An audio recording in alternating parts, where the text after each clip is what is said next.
Welcome to the Doc G Show, a radio show cluster. Without further ado, critics have said he has the face for radio and a voice for silent films. Your host, Ben Doc G Gordon. And we are on the air. Welcome to the Doc G Show. I'm your host, Doc G. With me, as always, the one, the only, Mikey Maximus, the paterfamilias charrette. Dr. Gordon, how are you, sir? I'm good, Mike. Mike, you know where that's from? No, it sounded funny, though. Paterfamilias. Yes, it is funny. It's a funny word. It means father figure. And like at least where I learned it from, I don't know if this is where the listeners learned it from. Oh, brother, where art thou? Yes! Oh, yeah, cool. George Clooney's character keeps saying, "I'm the paterfamilias of this family." There you go. Just a little fun fact for you guys. And guess what, guys? It's the theme of the show. Sorry. No, it is. Go write it down, guys. That's going to connect to the rest of the show because it connects to our guest. Yeah, that's right. Mike, I have something important before we get to our guest, though. Yes. We chatted about colognes. We did. Oh, man, I bought a freaking brand new bottle of Versace Eros. Yes, exactly. I love it, Mike. Now, that's your go-to, right? Yeah, for right now. I like it. Now I've gone deeper into. I've just. I don't want to say it sounds cliche, but I've dove into a rabbit hole of cologne, Mike. Okay. I'm swimming in fragrance over here. Yeah, you are. I'm not sure if it's worth. Listeners, Doc G has at least 20 bottles of cologne. Maybe like 30 on his counter. Maybe 35. Probably more. Yeah. I don't know. A lot. But I don't know if it's working exactly, Mike. It's like a nightclub bathroom in Doc G's guest bathroom. I'm gonna hire a guy just to stand there and ask which one you want. You like some cologne? There you go. So funny. But I don't think it's working exactly, Mike. I don't know. So the other day I had a coworker come into my office, and immediately they were like, "Hey, it smells like cookies in here." Which, is nice. But that's not really what I was going with my cologne, was cookies, But I was like, all right. I mean, who doesn't like fresh baked cookies? I guess that's a good smell. Yeah. Sure, all right. Does it turn you on, though? Yeah. Hey. And then I got fired. HR called me after that. But, we talked off air about your favorite scent, which you said was Versace Eros. And I looked into it. Heavy vanilla, heavy mint, so maybe you get a little cookies in there, Maybe a little cookies in there. But have you always been a cologne man, Mike? Yeah, I think so. Ever since middle school. Yeah. Tommy Hilfiger. Yeah. When I was like, boom. Mike, I love whatever this stuff is. That was my first. I was gonna say Tommy Hilfiger was my first cologne. That was it, man. I got Tommy Hilfiger, and it's a good smell. Do you know what the name was? Just Tommy Hilfiger. That's it. Oh, okay. It's the Tommy. At least that's the one that I had. They started branching out after that, but I had the original in the clear bottle that tapers off at the top and just has Tommy written on the front. Mm-hmm. That's it's fresh, Mike. It's got a real good fresh scent to it. You feel clean, even if you haven't showered in days. You throw a little bit of that on, and you're like, fresh as a daisy. There we go. That's nice. Yeah, it's a nice smell. That's nice. Now, after Tommy, Mike, I branched out a little bit. My next cologne, Michael Jordan cologne. Yeah. Woo-hoo. Have you ever had some Michael Jordan cologne, Mike? No, I don't remember the smell of that. I mean, I will say it's like his baseball career, Mike. People want to hate on it. They want to act like it's a total disaster, but you know what? It gets the job done. Mm-hmm. It's delightful. I have great nostalgia, which I'm going to get to in just a second, But I got to say, going down this rabbit hole, Mike, one of my favorite things about this foray into fragrances is looking at the reviews. That's right. I had no clue, Mike, how serious the fragrance reviewers are. Let's hear them, Doc G. It's so good. I mean, Like, you would not think there are some scent hounds out there, Mike, but these people take their reviews super serious. Yeah. And I feel like I reviewed a lot of them, Mike. Wasted a ton of time looking at these. Sweet. And you can categorize them into sort of three big groups of reviews. First, there's the full descriptive review. Like, all they want to do is just give you information about the cologne. How long it stays on your skin, what are the top notes, what are the base notes, how does it react with skin, like all of those things. They think if they don't get this information out there, everyone in the world will die. Like, they take it super serious, paragraphs long. Now, I'm not going to take you through any of those because they're not entertaining, right? They're just very long. But there's a lot of them. There are people out there. And the only thing I always think about with these is I'm like, do they have like a sense of philanthropy when they're writing this? Like, oh, God, I'm going to help so many people with this.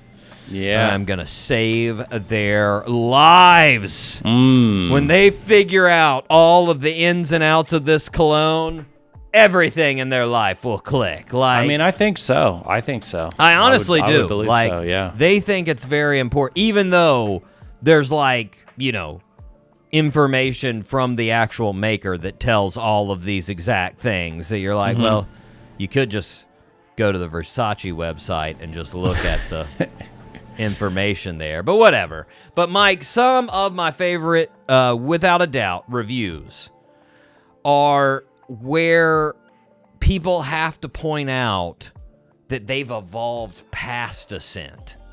Like the scent is too basic. It's for young bucks, right? There's surprisingly a ton of those out there. Word. Really? Yeah. And some of them though get real specific. So here's one, Mike. This is from the username was Stoic Child. So they're Stoic. They're very solemn child. I don't know, but here's the recommendation or review. Quote: I don't recommend this perfume enough. But does he not think this review is enough? He's like, I should be on the streets yelling about this thing, man. But he says, he goes further. This is a great perfume for young guys aged between 18 to 23. It's fruity, but not too sweet. Definitely young, but masculine. Great for partying and going out. There's the review, Mike. All right.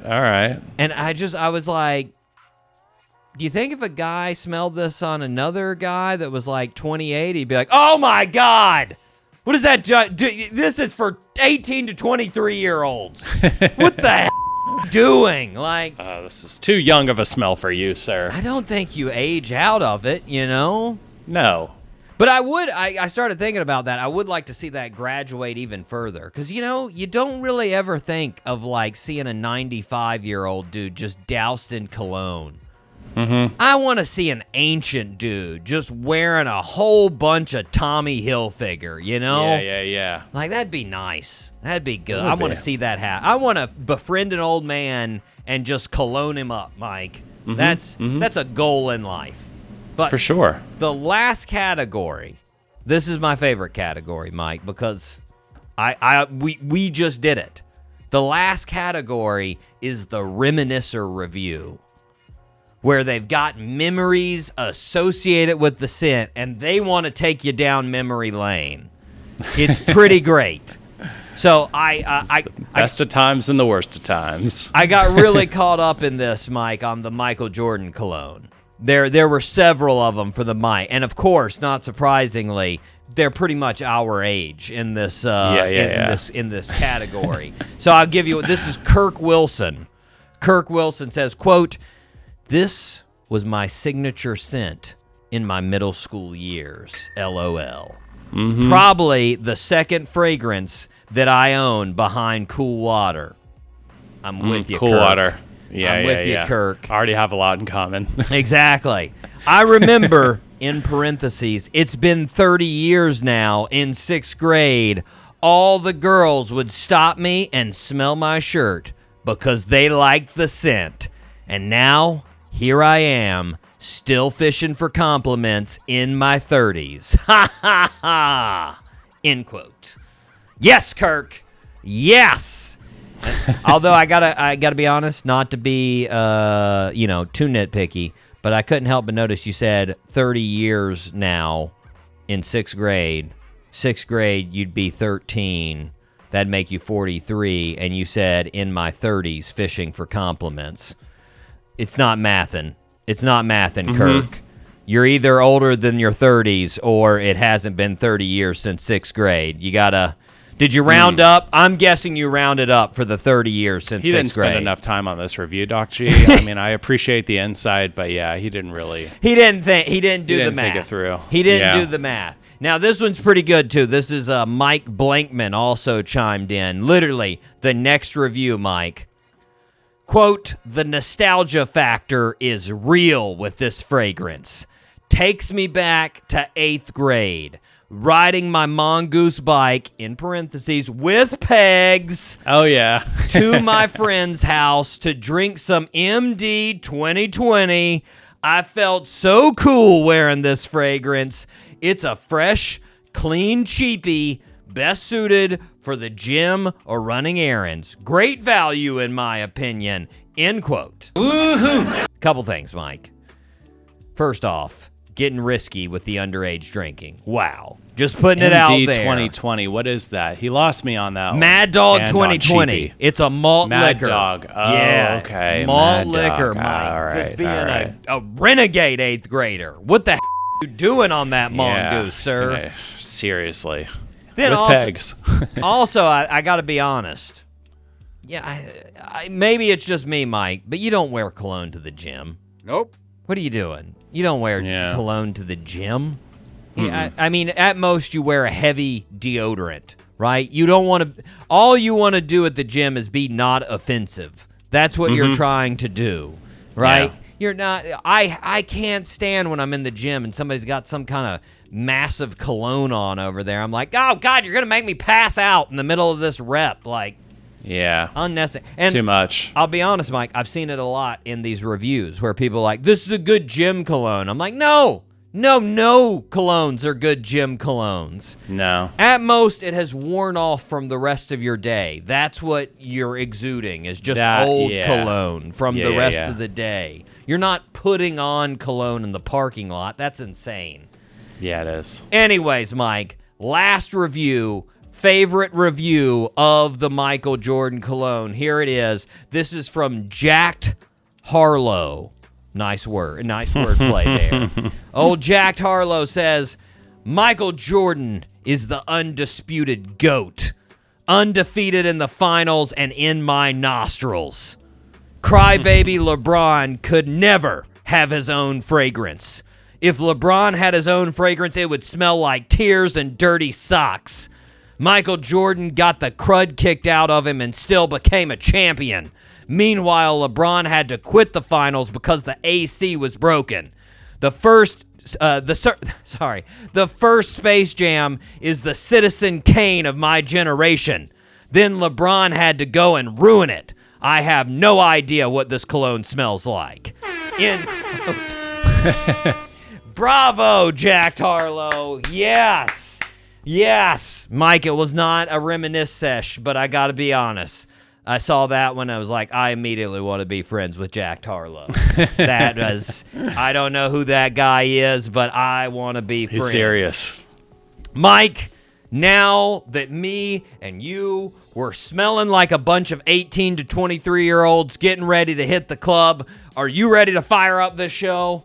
Let's fire up this really good smelling show, Doc G. All 3 engines up and burning. 2, 1, 0, and lift off. We're so fruity, but not too sweet. Not too sweet. Just the right amount. Man, we have got a terrific show, Mike. I don't know, because obviously we pre-recorded this. I don't know if our guest honor today is a cologne man or not.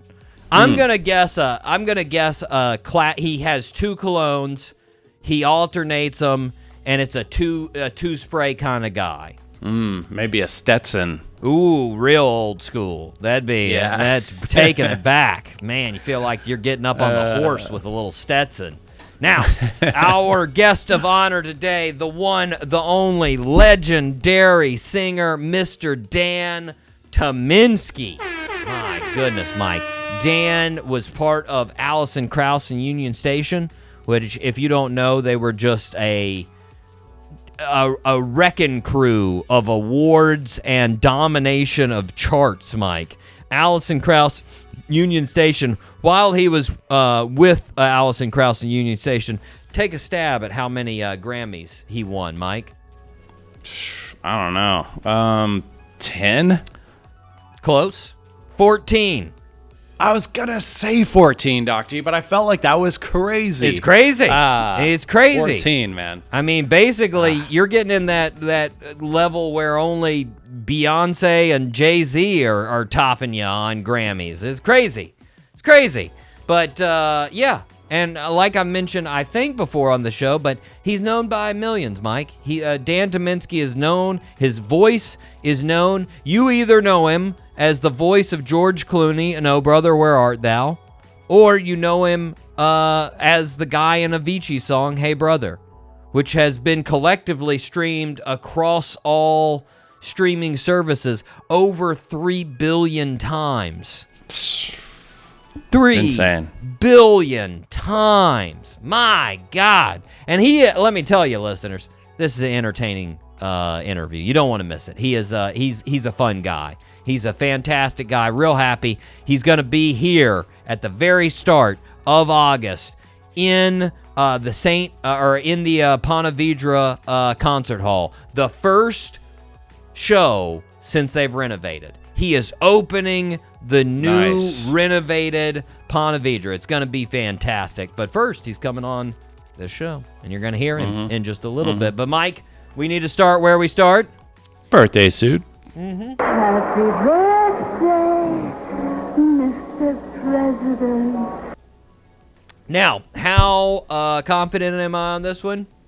99.99%. So, very confident.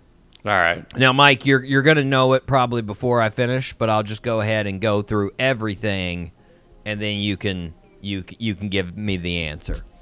Born on July 16th, 1967 in Irvine, California. He joined Saturday Night Live in 1995. He had almost immediate success with characters like Harry Carey, Robert Goulet, George Bush, Alex Trebek, James Lipton, and he performed in what has been labeled by many as the most famous sketch in SNL history, which would be More Cowbell.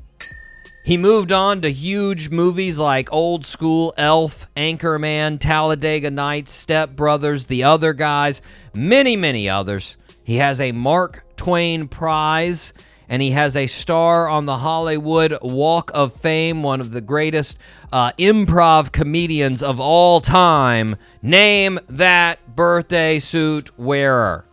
Will Ferrell. Will Ferrell is correct. Yes. I was a little concerned, Mike. You had this look in your eyes of like you were still thinking, and I was like, oh, no. Does he not know? Oh, no. But you knew. You knew. Oh, my gosh. Will Ferrell. You know the best thing about Will Ferrell? I mean, comedy-wise, you couldn't... nerves of steel, Mike.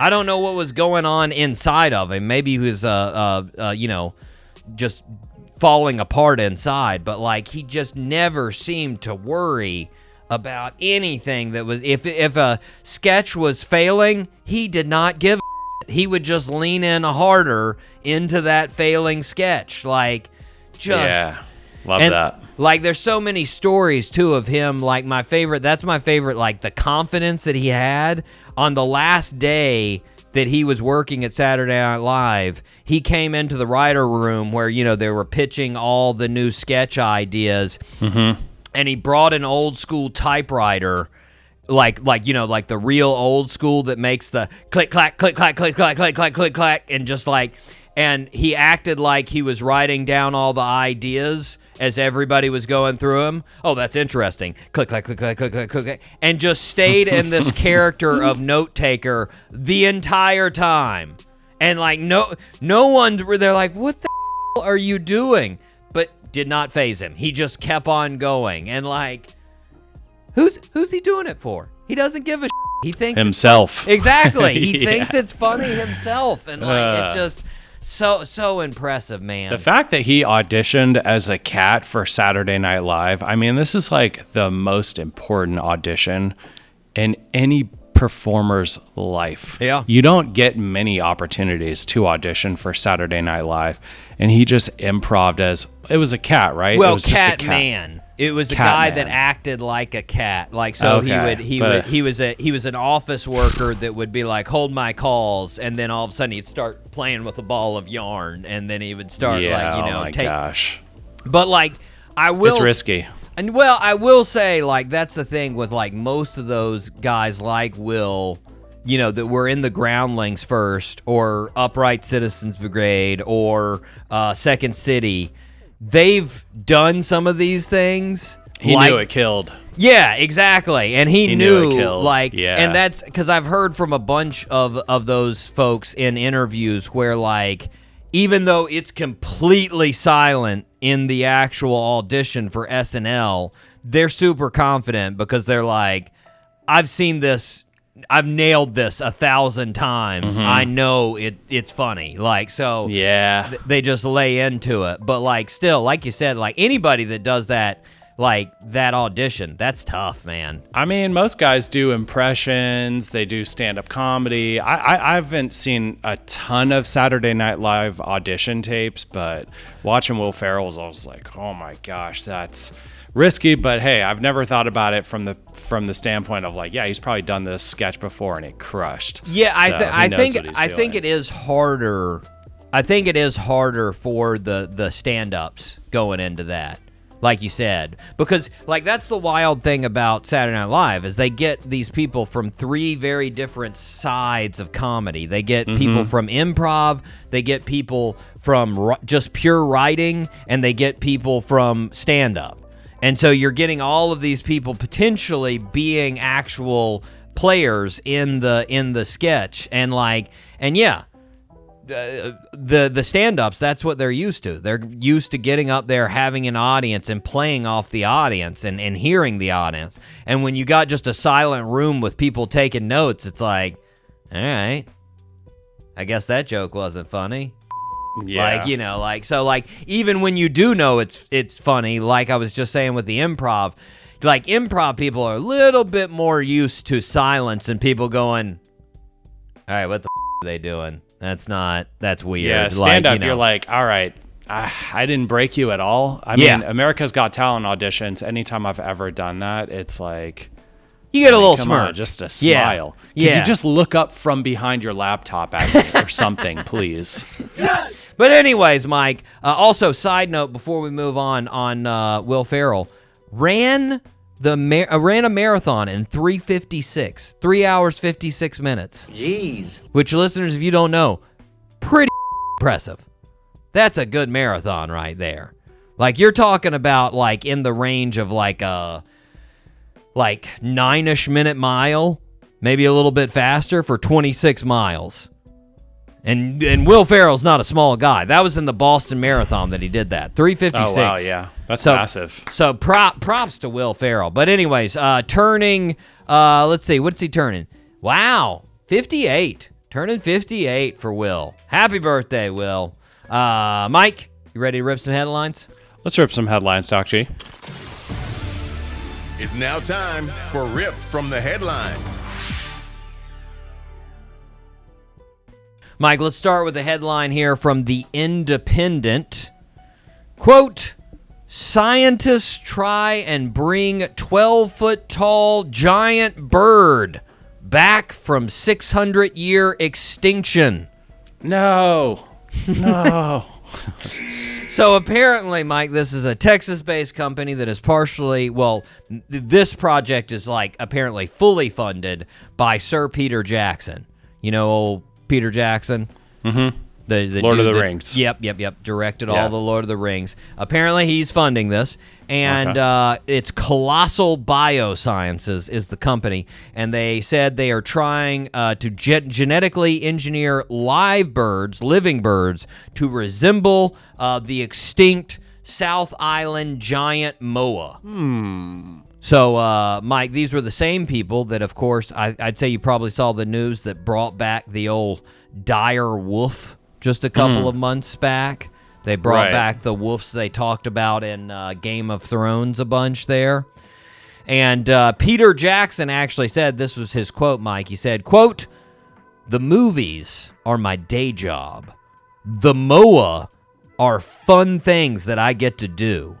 Every New Zealand school child has a fascination with the MOA."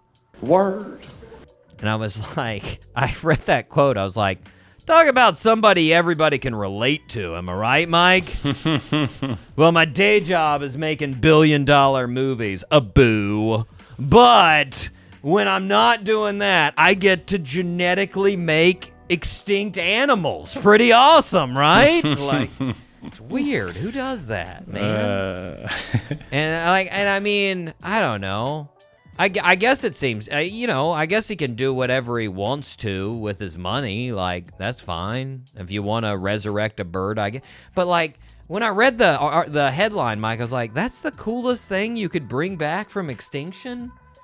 Like a giant bird? We already have ostriches. We don't need another one of those terrifying things. Nah. 12 feet tall? No, screw that. Isn't there some I'm kind of, good. like...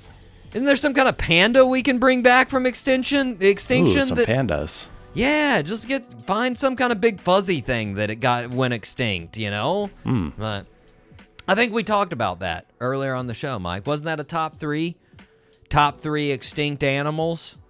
I'm pretty sure we had I think so. that. Yeah. Pretty We did. sure we had it. Yeah. But it wasn't the ones we'd most want back. I think it was just the ones we thought were coolest. Yeah. Because, like, I had saber-toothed tiger on there, and, like, I don't need one of those things outside my door when I wake up. That's a little frightening. Mike, I've got an article here from the Wall Street Journal. Here's the headline: "Buying a home on a golf course? Beware the lengthy club wait list." Goes to show you, Mike, you never know what people are going through. You know?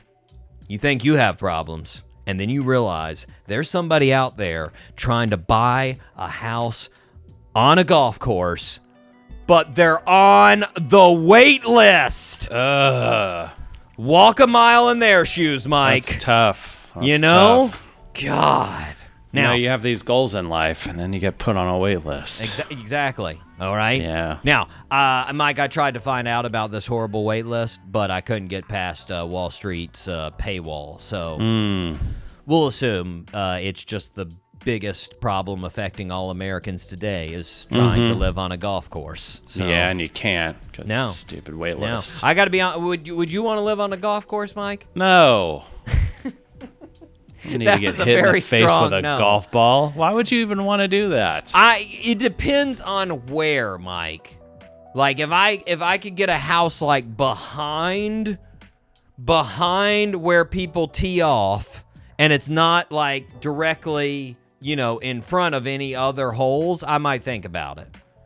Because then I'm really close to the golf course and I can play anytime I want, which is nice.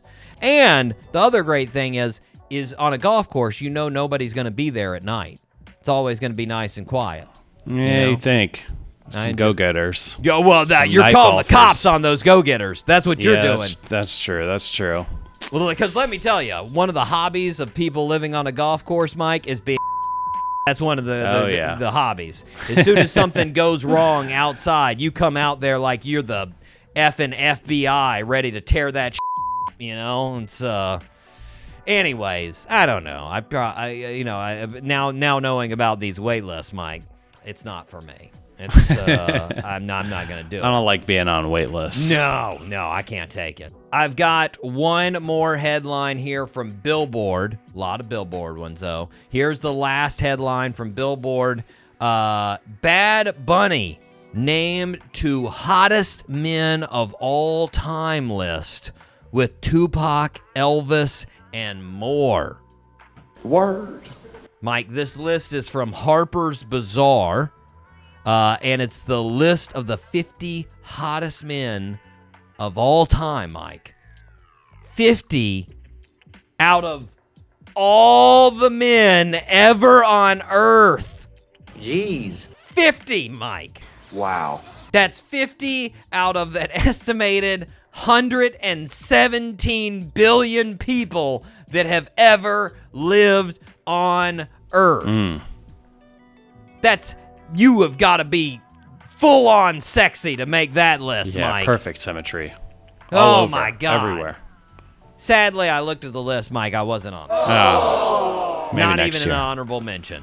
Wasn't even on there. Like, oh, by the way, check this guy out too. He was close. Nope. But I gotta say, the most glaringly wrong thing about this list, Mike, there wasn't a single person on this list that was born before 1924. And I was like, you can't tell me on a list that says the hottest 50 men of all time. You're telling me there wasn't a single dude before 1924 for thousands of years that was hotter than these dudes on this list? No. Come on. Yeah. There had to be, a guy a couple hundred years ago that was causing ladies to rubberneck. For sure. Oh, my God. I just, there was some dude in the Revolutionary War that all the other soldiers are standing beside, like, hey, who lined me up beside Adonis over here? What the f*** is this? Why do I got to go into battle with sexy McGee over here? Good Lord. There was that dude. Oh, for sure. Also, there were no regular Joes on this list, Mike. You're telling me out of 4 billion dudes currently in the world, there's not at least one guy that beats out these 50 on this list? Get out of here. Just a plumber. Some random guy.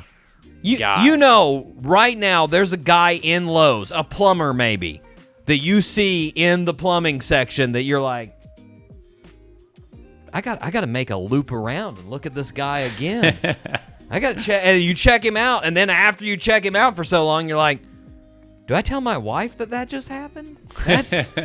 Was that wrong? What should I Hey, maybe he needs to go to jail. You remember the guy he went to jail and his mugshot was so hot that they a modeling agency picked him up? Exactly, Mike. Mike, I think choosing the top 50 guys, this needs to be a democratic process. Yes! Every person in the world needs to have the ability to compete and to vote. Yeah. You can put yourself on the list and people can vote you up or down that list. So true. It should not be left to Harper's Bazaar staff. No. And just so you know, Mike, I did go through the list and then I actually looked at it. And when you read the article, they say in the introduction that they were looking at men in Hollywood over the past 6 decades. Girl, come on! And I'm like, okay, well then you really, really up on your title. That is not all men of all time, okay? Maybe put the hottest guys in Hollywood of the last 60 years. How about that? Yeah. God. Losers. Right? I was very offended, Mike, but maybe in my pastime, I might set up this hottest dude list. Yeah. I think it might be a worthy pastime. And somehow, me and you will be number 1 and 2. There we go. And we'll be like, oh, that's what people voted. We weren't just sitting at our computer just constantly one-upping ourselves over and over again, unlimited. And maybe we were. Gotta get there. Anyways, Mike, we need to take a break. We're going to be right back here on the Doc G Show.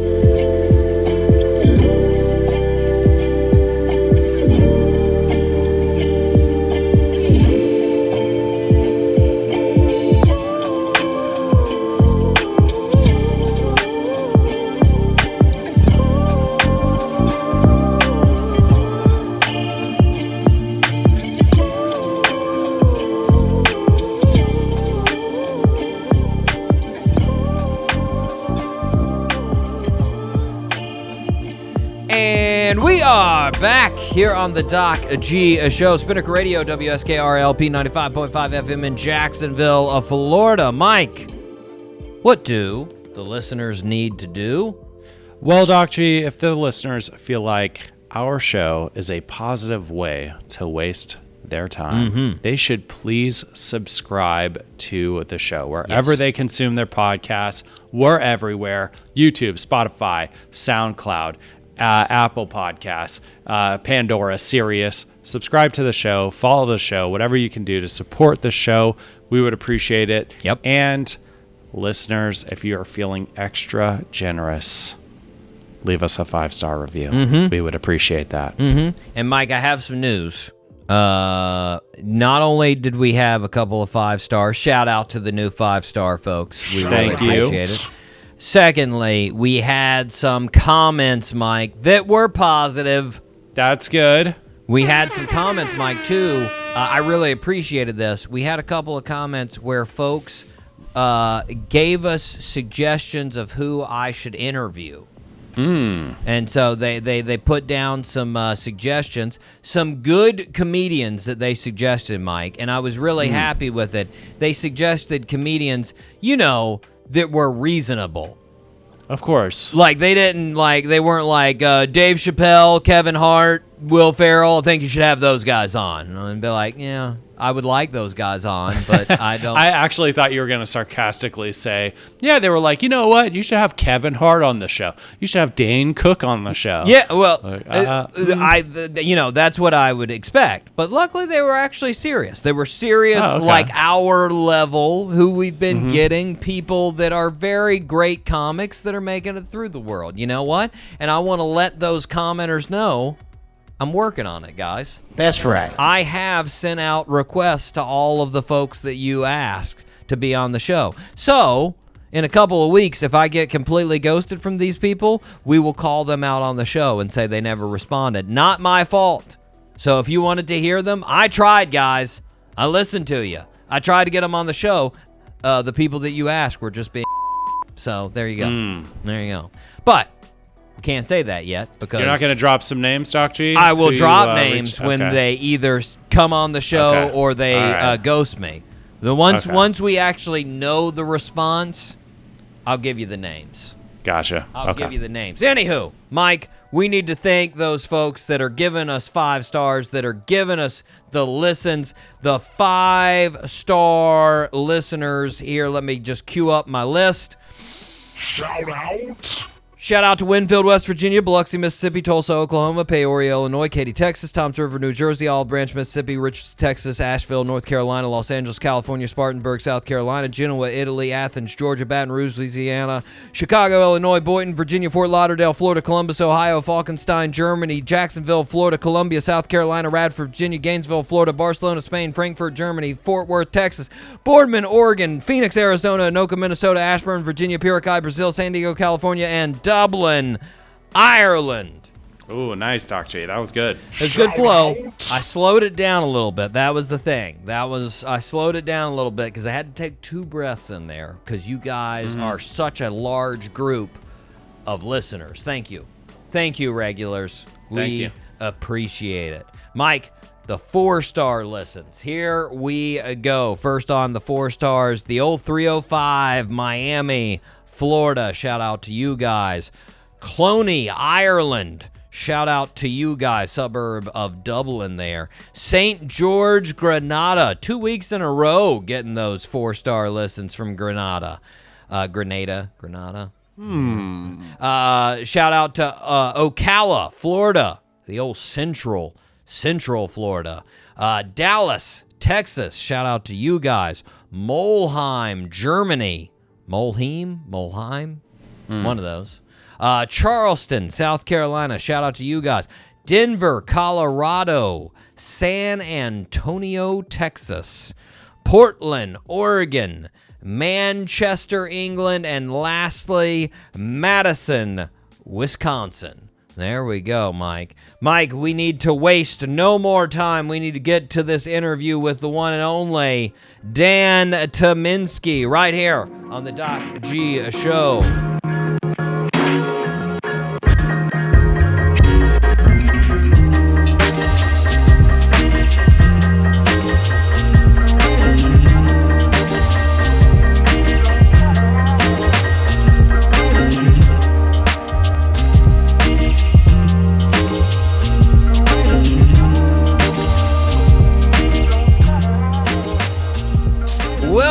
back to the show, everybody. We are very excited to have an absolutely amazing artist who plays banjo, mandolin, guitar, about anything else with strings. He is a 14-time Grammy winner who will be playing at the Ponte Vedra Concert Hall August 1st. Mr. Dan Tyminski. Dan, how are you, sir? I'm doing so good. I hope you are. Good to see you. Yeah, fantastic. Is it weird to hear 14 Grammys? Does that ever get like, do you ever?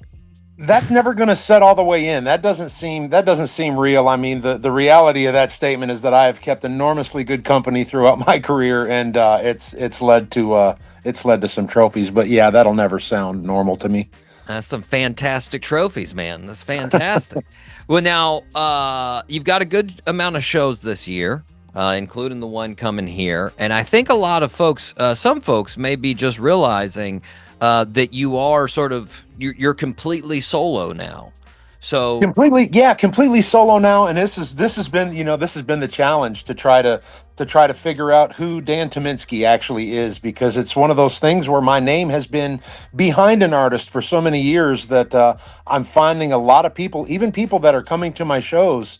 One of the more common comments I'll get is, I've been listening to you forever. I thought I was hearing someone new, but you're the guy that I've been listening to. So we're trying to put the record, the name identity. We're trying to get it connected so people understand. A lot of them know who I am. They just don't realize they know it. Of course. Yeah. Well, now, was that the main? So for listeners that don't know, you were with Union Station, Allison Kraus and Union Station there for about 30 years. Yeah, about 3 decades worth of Allison Kraus and Union Station, indeed. Was that the main, I guess motivation was just let's see what I can do on my own. I guess it's time for a new challenge. Was that the main motivation for you to move on? I don't know if that was the main motivation. So for 30 years, I've been with Allison and Union Station, and that has been the mainstay of my career. It's what I've done. I've always done extra projects on the side, and things have done well, side projects. But yeah, Union Station always been my mainstay, what I did. Never really wanted to do or at least didn't think I wanted to do a solo thing. I was so happy with that job, and the bulk of my adult life has been in that band. Yeah. But in 2015 we came off the road. 2015 we stopped playing, and at first I took a little time off. I played a little more golf, a little more foosball, started messing around a little bit. But I decided that, I didn't exactly know when we were going to go back on the road, and I thought it would behoove me to start, doing something to keep myself busy on my own. And I found myself in a life that I had no idea I cared so much about. It's weird to say, I wasn't aware for all those years that I really would enjoy standing in the center. I had kind of the perfect job with Allison because I got to sing just enough, and I got to sing a lot of lead. So I really did get to feed that part of my career where I wanted to, have a little spotlight.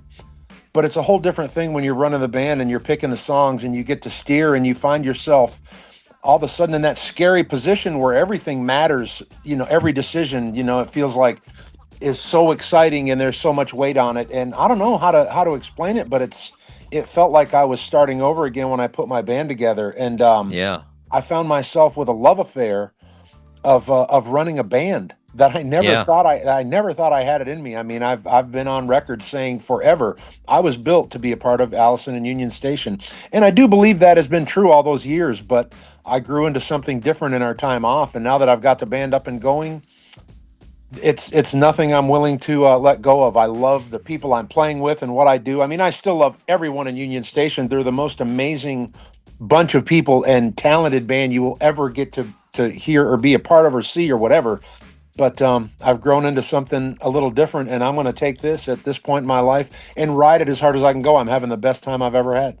Man, that's awesome. That's and I mean, like you said, you started out.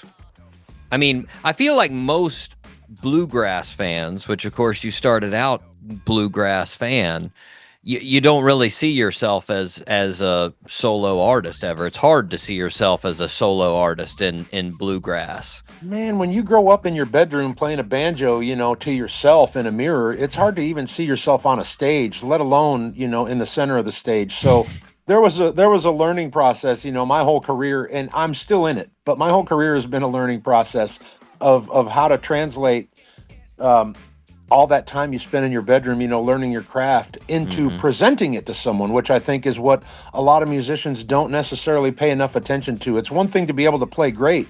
It's another thing to be able to present it. When people come to a show, they're there to see you, with their eyes, right? They want an experience. So it's hopefully we're a little more than just putting our heads down and trying to, play what we've done in our bedroom. I'm very aware that there's an audience of people, and I love being able to connect to them. It's the best feeling ever. I will say the starts of Bluegrass, probably not the best stage presence when you think of like the Bill Monroe shows. He wasn't out there doing like behind his head, as far as I know, or anything like that. No, he was not jumping around, jumping through hoops or doing anything crazy like that. No. And in a lot of ways, I really do get it. Bluegrass is a very tough music to play, and it does require a lot of attention, and sometimes it's just not convenient to be able to move around and make eye contact with people when you're playing, because what you're doing is so difficult. Oh yeah. But at the same time, all the people I play with, man, we've been doing it for years. We know what we're doing. If you can't present it to someone, well, then you've got something to work on. Well, now I initially heard the initial stimulus as far as banjo was J.D. Crowe and the New South. The reason I am sitting here talking to you is no doubt about it. It was the 1975 record that he made with Ricky Skaggs and Jerry Douglas and Bobby Sloan and Ricky, and it was just that sound that was created in 1975. It's still the benchmark I weigh everything against. When I wonder if something is good, I'll put that record on again. I'll listen to those recordings because they, for whatever reason, they touch a different part of my soul. That music is not because it's perfect, or it's not because I don't know if it's because it's anything. There was a combination of people that had a chemistry that just worked. And I'm still trying to chase that chemistry. Nice. Now, when you started with Union Station and you were working with Jerry Douglas, was it one of those sort of full circle, like in your head when you first started working, where you're like, that's the guy on the album I've been listening to for whatever, 15 years at that point, or 20 years? I'm not going to lie or even exaggerate. It took me a couple of years to get over. Jerry was one of the guys that was way, way, way up on the pedestal for me. Like, first of all, I couldn't believe that he was filling in when it happened. I mean, back in the time, Adam Steffi was playing mandolin in the band, and he had exited the band, and we needed someone to come in and play. And at first, Jerry was just filling in. And I've gone back and read entries from a diary I was keeping at the time, where I said, and now Jerry's, out here playing with us, and he is the wizard of all time, and I just don't even know how to deal with it. Like, I was writing all this stuff, going just. I was clearly, when I look back, amazed and a little bit in disbelief.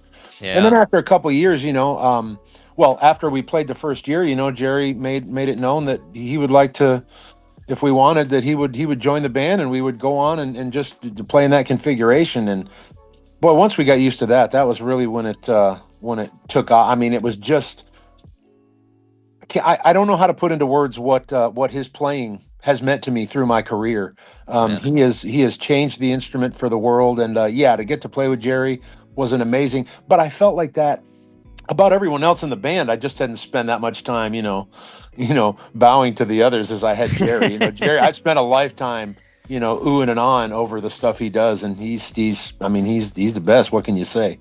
It's a little surreal. It's a surreal moment when all of a sudden you're going, oh, that's the same guy. There he is. It wasn't. Then there comes a time you play enough music together, you realize everybody wants the same thing. Everybody's looking for the same thing. And when you start to feel like you're connecting, it's the best thing in the world. And it was one more step in the evolution of realizing that I was doing what I was supposed to be doing. I'll say that about bluegrass too. That's always a thing that I'm amazed about with bluegrass artists, is it does seem to be, and I mean, this is true with any musician, but to me it always seems like bluegrass artists are always very willing to work with really anybody. The stars aren't out of reach. All they really want to have is a good jam session. That's all they want to do, is just play music.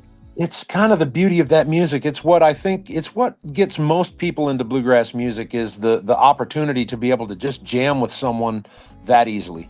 You know, it's really hard if you play electric guitar or a keyboard or a drum set, or, you know, you just don't walk into someone's living room and start playing.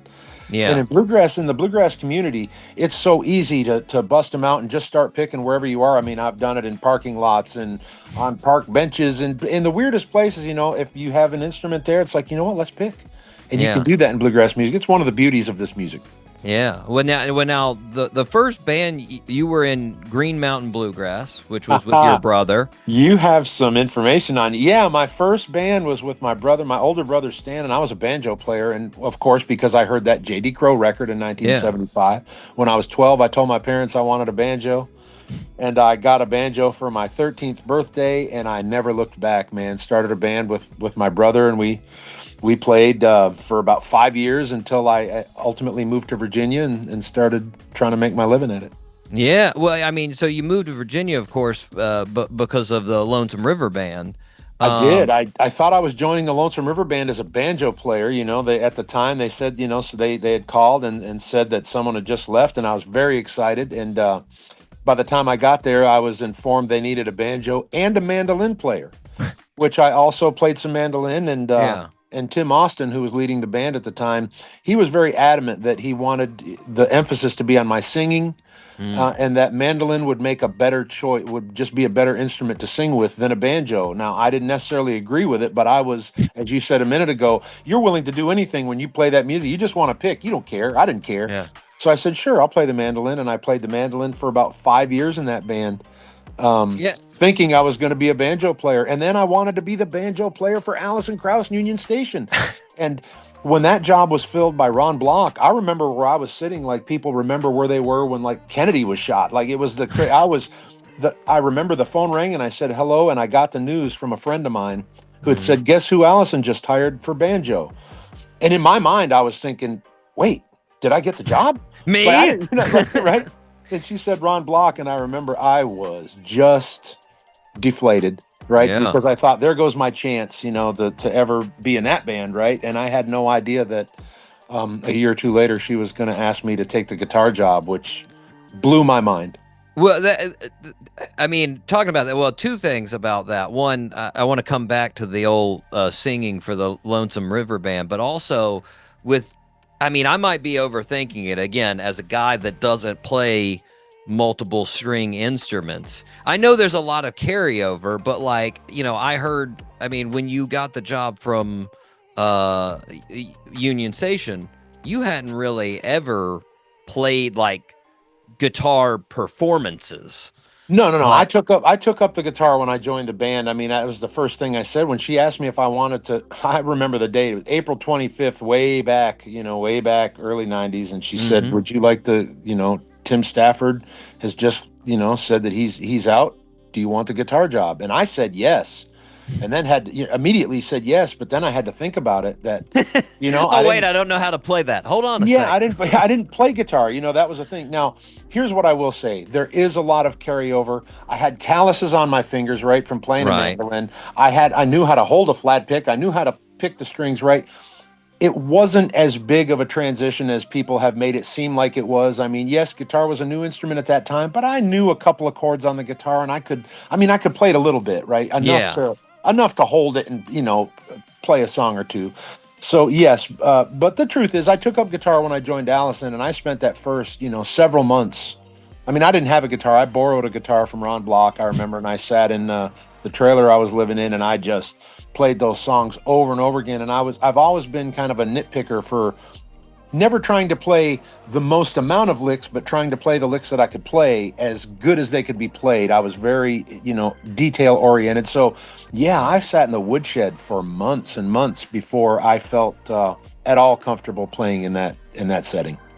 Oh, man. I mean, I'm guessing the only, like, I would see carryover. I mean, obviously with the banjo, you're multi fingers. You're either claw form or, but with I'm guessing the only thing that you can't really cross over to is the fiddle. That's a big step there, right? Fiddle doesn't really translate in that it's tuned like a mandolin. So I grew up as a mandolin player, and now when I'm here at the house and I'm looking over at the wall where my fiddle usually hangs, the only thing I play at the house is fiddle. If you can believe that or not, right? If I'm going to pick something up for my own personal enjoyment, I love the fiddle, but I love it for the reason that you just said. It does not translate. It is the most difficult, hardest of the instruments, in my opinion. That's the one out of the bluegrass instruments that if you can master that instrument, you can pretty much do anything. Fiddle is very, very difficult and very punishing when you make a mistake. Other instruments, you can get away with a little bit of, you can get away with stuff on other instruments, but when you make a mistake on the fiddle, it's horrible. And for that reason, I think because of its difficulty, I'm fascinated with it. I love it. I can't set it down once I pick it up. But I try not to play it in front of people as much as possible. little challenge on the side. I don't need that challenge, man. I play with such good fiddle players, man. You don't want to hear me. Well, now going back to the voice, I mean, like you said, Lonesome River, that was the main sort of aspect they were looking for, was your voice. Man, I can go back to the early days of Lonesome River Band for sure. It was the vocal that got me there, and I played for a few years in the band and was working my way out. I had moved back to Vermont, and I was kind of trying to exit the band, and I got a call from Tim Austin who said, "Hey, I just met this guy who might want to sing in the band, and I think you would sound really good with him. Would you like to come and audition this guy named Ronnie Bowman?" Mm-hmm. And Ronnie, as any of the bluegrass fans out there know, man, he became my singing partner, and one of the reasons I continued on with this music. I was kind of on my way out before I met Ronnie, and he made me want to sing again. I found someone that was my counterpart, right? Yeah. So we were together for years with the Lonesome River Band, doing our thing, and that was what made joining Allison Kraus and Union Station so difficult, was my kinship with Ronnie Bowman and the Lonesome River. Of course, I love Sammy Sheeler and Tim Austin and Ronnie Bowman. We were all brothers in that band. I mean, we were very close. Yeah. So it was a very difficult situation to leave, especially when I had someone like Ronnie to sing with. And I've done stuff with him since, and he's actually texting me here yesterday. He's recording some stuff. I'm going to sing with him some more. Nice. We've had a long relationship. But if not for Ronnie, I don't know if I would have been so into singing, right? He got me into singing more than I was. I was always into playing. When I teamed up with Ronnie, I started caring more about the vocal. Well, was that because I've talked to a pretty good amount of what a lot of people would consider good singers on the show, and I feel like even some great singers feel like they aren't really good, or they don't recognize how good they are when they're younger. Would you say that was a main moment that you realized, like, oh, I can really sing well? Or was that more just it brought more joy out of singing when you started singing with Ronnie? Well, so I grew up singing. My parents noticed I could sing when I was 6. I've been singing on the radio shows and guest spots since I was 6 or 7 years old, right? I've always done it. I've always known I had the ability to sing, but I never felt like there was any payoff until I heard myself with Ronnie, right? All the singing that I heard myself do sounded like a little chipmunk, a little kid squealing. I don't know how to say. I knew I had a talent for it, but I didn't appreciate how it sounded until I got with Ronnie. I mean, I was just starting to with the Lonesome River Band. I'd done a few things on the first record that we had recorded, Looking for Yourself, and it made me feel like, I started to get a little of attention. I started to get a little attention as a singer, and that was kind of the first time in my life that was the emphasis. I'd always been a player, and I wasn't convinced, let's put it that way. I wasn't convinced until Ronnie.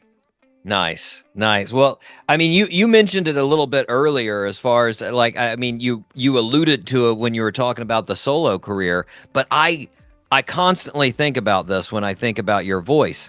You have one of the most recognizable voices in the world. I mean, you play either Hey Brother or you play Oh Brother or Man of Constant Sorrow, and so many people know that, but they don't associate it with your name. It's fun to see. It's fun to see all the cameras come out, right? When you play either one of those songs, or there's 2 or 3 songs that the cameras come out. Every time we play one of these songs, and it's so fun after the fact to have people come up and feel like they're learning for the first time. Yet this is all stuff I've done. One of them 15 years ago, one of them 25 years ago. Like it's insane that this has been going for so long. But again, I've kind of hid behind the name Allison Kraus, or I've hidden behind the name Avicii, or Oh Brother Where Art Thou, or different soundtracks to whatever. I mean, you can go on, but I rarely fought to put my name out in front. Yeah. So it's kind of fun, to chase that a little bit now. I mean, to watch people make that record, tie it together and realize what's going on.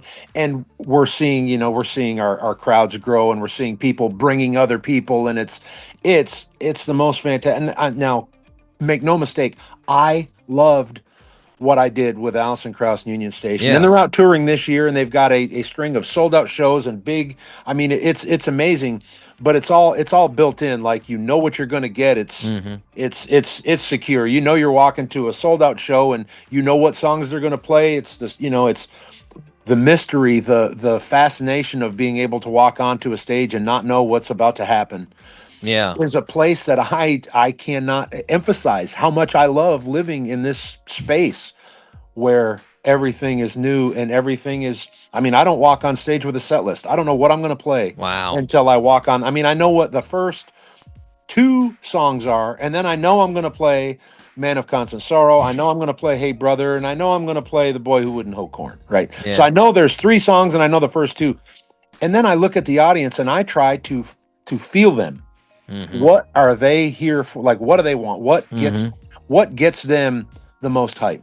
And man, I try to just play whatever comes into my mind that I feel like is for the audience. And I have never been able to do that in any situation I've been in. And it's an amazing feeling. It's pretty great to know that you got the ace in the hole of Man of Constant Sorrow if you ever need to get that crowd going. That's got to be a good feeling that you always have the top card if you need it. It's the best thing in the world, because, and I try, I've experimented where I play it in the shows. Sometimes I've started shows with it and play it first. Sometimes I've wait till the end to play it. Sometimes it's in the middle of the show.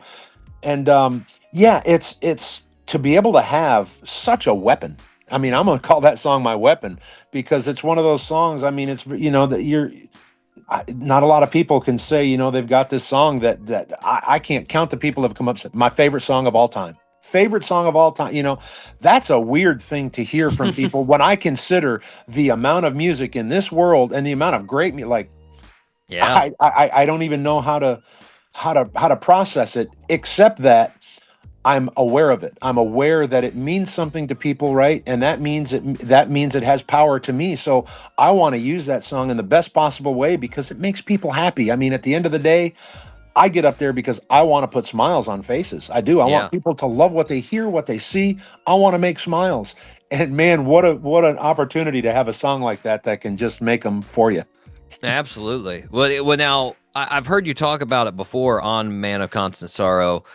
So, you've been through, for the listeners that don't know, you basically were recruited with Union Station to do songs. Your manager suggested that you be the voice of George Clooney. You auditioned with Joel Cohen and T-Bone Burnett. And then when you actually got to singing this song, they had like a real weird request, because this is a song that has been recorded a lot. The Stanley Brothers, many times. Yes. Yeah, the Stanley Brothers did it 450 times.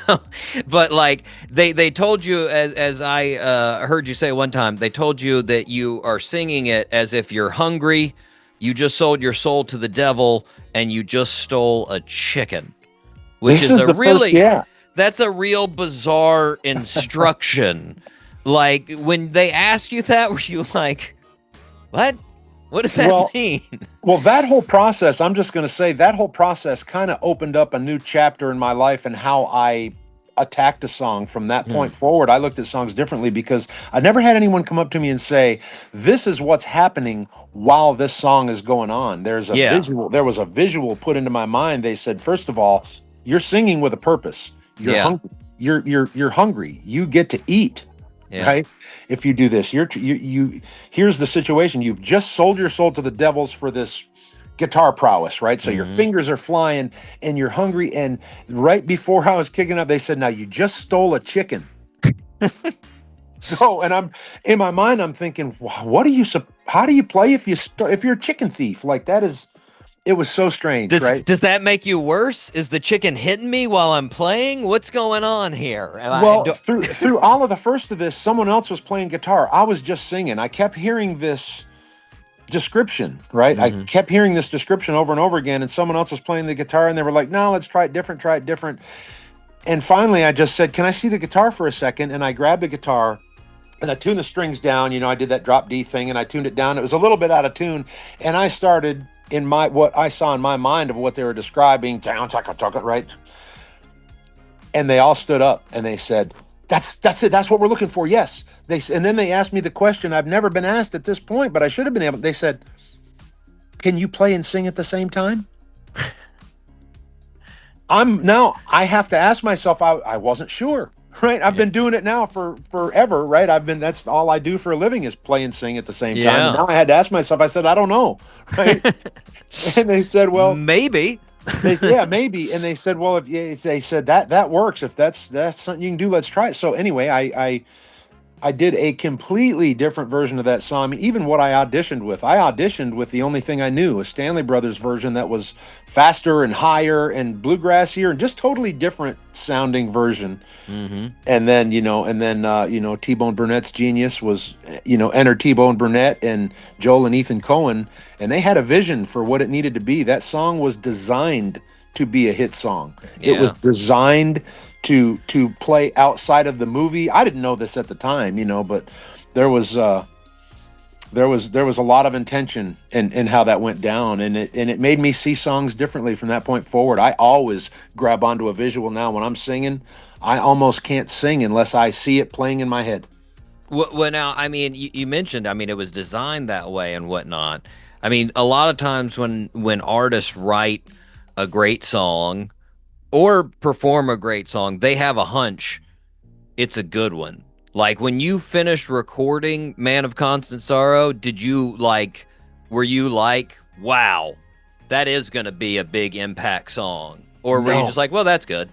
Just the opposite. I was beside myself that they wouldn't let me go in and fix any of it. That it had to be one take, start to finish. And I didn't understand. My little pea brain could not wrap itself around the purpose of having one pure take, start to finish. Right? I didn't get it. And I remember going home. It's not that I didn't think the song was good. The song sounded good to me, but there were parts of it that I thought could be better. Like, why would I not fix the parts that I clearly could do better? Fix that stuff, man. We have all the technology, right? But that wasn't the purpose. We had to play and sing we used old instruments. We literally used vintage microphones. We recorded on tape. Like it was amazing, the whole process, right? And I didn't really see the beauty in that until afterwards. But no, right at the time of recording it, I felt like it was a good song. As I saw other people react to it, it became more and more apparent. I was blown away by people's reactions. And then, of course, at first it was only because it was George Clooney singing it. And, but then even afterwards, just the song, even without George singing it, just it shows. I was blown away at what a mark that song made. And it's helped teach me what to look for, how to sing. I've grown so much since that experience, and I have to credit Man of Constant Sorrow and T-Bone and the Cohens for doing it. But most of all, thank you, Denise Stiff, our manager, who, as we were walking out of the initial audition, just on a whim turned around and said, hey, you guys, have you cast George's voice yet? Because Dan might be a candidate. She just thought of it on the spot, right? And they said, well, would you like to come back and audition tomorrow? And I said, well, sure, and I thought it was kind of funny. It made no sense to me at the time. And after I went and did it and got the gig, well, there are life changers, and then there are life changers. And man, that was just the biggest thing that could have ever happened to a bluegrass kid from Vermont, period.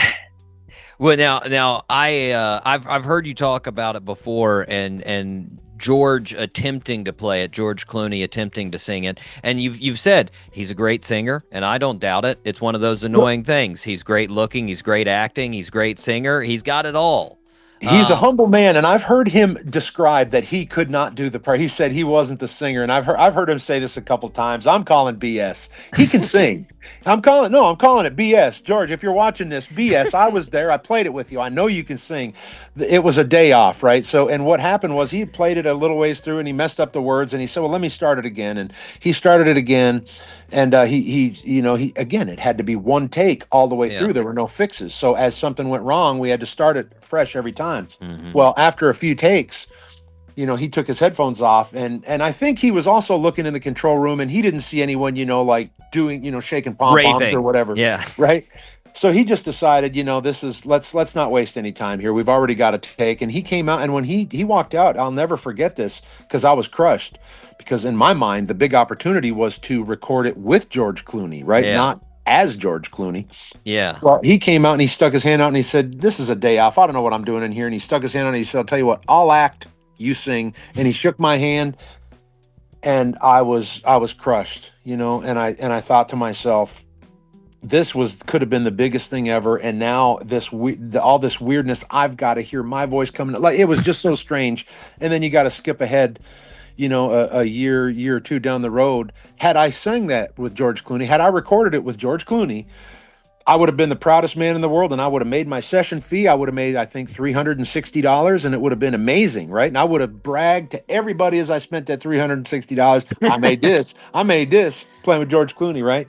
But because George Clooney came out and said, "Dan, I'll make you a deal. I'll act, you sing," instead of the $360, I got to pay off my house, and I got to buy new cars, and I got to put my kids in college. I raised a family on that song. Basically, Yeah. it was the life changer I could have never, ever in a million years ever seen coming. And it's been, I mean, it was amazing. I was never aware that there was any money to be made on bigger records like that. I mean, I've played a banjo and small, I played at 200 or 300 people, growing up. That was a big deal, man. That was the most I was going to do. I never looked past it. And to have that type of thing happen to you in your life, man, it makes you makes you take stock in what you're doing and why you're doing it, and how important it is now that you have eyes on you. Because I feel like when people start watching, your responsibility, man, it goes way up. You're now responsible to take good care, to steward your actions now, to be a good steward of the fame that you've got through that stuff. So I try to be very aware, that eyes are on me, and I love to see new people coming out to hear the music. And again, my main job, if I could do one thing, man, I want to put smiles on faces. That's my gig. Well, I mean, it was something that put a lot of smiles on a lot of people's faces was that other song that we talked about, "Hey Brother," which you sang for Avicii. And I've heard you talk about this, so I won't have you go through the whole how you started singing that song. But I will say so when he reached out to you, you had no idea who Avicii was. You had no idea what EDM was. And your first sort of contact was your daughter. You reached out to your daughter to ask, "Hey, who's this guy?"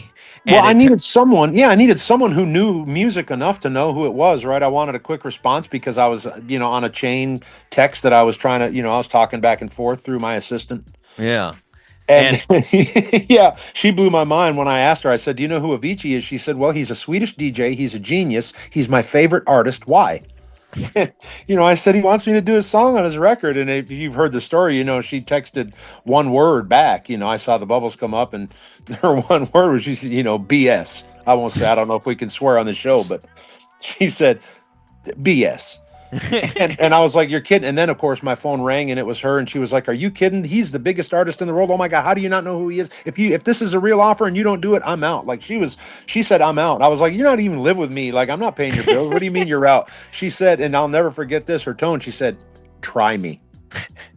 And when she said "try me," right at this time, the phone, I get the buzz on my phone, and I listen to the song, and I hear a demo of Hey Brother, which is just a guitar and a vocal. I had no idea what it was going to turn into. Yeah. I just heard a vocal that I really, man, it was in my key, it was my tempo. The subject matter was amazing. Like everything about the song, I loved the song, no matter who it was, right? Yeah. So I remember calling my assistant and said, my daughter loves this guy. I don't know who he is. I don't know what this stuff is, but what if we just do it? No one will ever hear it. Who cares? This is literally my words. These are my words. I say, probably no one will probably ever hear this thing. Who cares? My daughter loves it. Let's try something new. We'll see what happens. So we've got two judgment calls of George Clooney recording the song "This Is the Worst Thing to Ever Happen to Me," and I'm going to record this song that no one will ever hear. Little birds flying around my head, whistle sounds. Yes, I'm clueless when it comes to some things, right? But again, but I love the song. I just didn't see what type of big hit it could be, right? I also said the iPod was never going to take off. I said, I looked at it and I said, wait a second, you got to download all these songs from your CDs to your computer to download. I said, no, this will never fly, whatever. And of course, now I'm talking to you on my iPod, right? Right? It's insane. No, but that song ended up, I recorded it and then within months, it was number one in 16 different countries at the same time. And it was a Super Bowl commercial and people were blowing up my phone asking me if it was me because my name was not on it. Right. Yeah. I had a buddy call me, says, Dan Tyminski says, listen, he says, there's someone on the radio ripping you off, man. I said, what? He says, they're ripping you off. He says, I'm telling you, they got a guy sounds exactly like you doing this pop song. He says, and I'm telling you, you ought to do something about it because they're absolutely ripping you out. And I said, is it a song? He goes, Hey Brother. And he goes, yeah, that's it. And I said, well, that's me. He goes, no, your name isn't on it. I've looked everywhere. I said, well, no, I'm work for hire. I said, my name is not on it, but it's me singing. And he goes, oh, dude, big mistake. Big mistake. He goes, big mistake. You have no idea. Big mistake. And, as it turns out, yes, that song was an enormous generator. Had my name been on that song, that was, there's 7 figures in that one. That was a lot. That was crazy, right? Yeah. But what that song did for me, I could never put a monetary value on it. I never, ever. It opened ways of thinking, and it opened a whole bunch of it just gave me courage to step outside of the box. It led to the record that I did called Southern Gothic. It led to the next 100+ songs that I've written, the way that I write them, what I try to accomplish when I write a song, like everything about that experience has translated profoundly into exactly what I'm doing with my band right now. Like it's the most amazing thing I could have been involved in. And Avicii, his music has touched the entire world. I've learned since. I am honored to have been any part of something that did so much. And I've been over to Sweden a couple times for a couple events that we've done in for his foundation. Yeah. And the response is mind-blowing. I mean, they're filling, that's the first one was 60,000 people. The second one was 5,000 people. I mean, full capacity of the arenas that they were in, right? Yeah. And every kid there singing every word. I mean, young teenagers singing the words to my songs. It's not something I'm used to seeing. It's mind-blowing, right? But amazing. 2 things on that. One, did it win you points with your daughter for a while after you recorded that? I have a street cred with the teenagers that I could have never had without that song. Let's just call it what it is. Yes, that was a bridge between nice the young people and making generational bridges. I like it.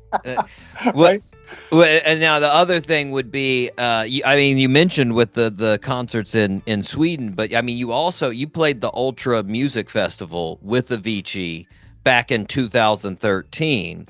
And like the way we've talked about, like going from being a banjo player in your room to this sea of people with this wall of speakers and just this massive, did you feel a little bit out of your element when you first did that show? When I did Ultrafest with Avicii, that was Wow. First of all, I made a huge mistake in that I brought a set of ear monitors that I thought were going to be fine. Like I only use one and I leave one open ear, and I don't have a molded thing to where it blocks out the sound. It's just a little button that goes in that lets me hear, how so I can sing in tune, hopefully. And anyway, I show up there. I wasn't prepared. I had no idea the decibel level that we were going to achieve with what we were playing.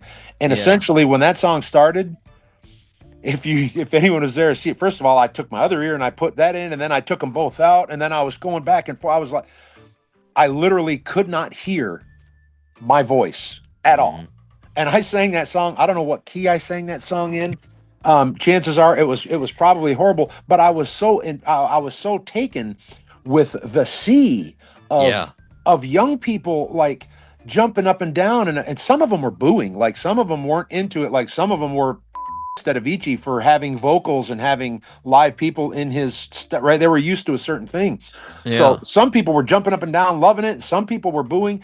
I was sitting there just kind of in my own weird sonic haze, not knowing where I was, trying to take it all. Nothing can prepare you for that. And I certainly was not prepared for what I was about to step into on that type of level. Yeah, that was huge.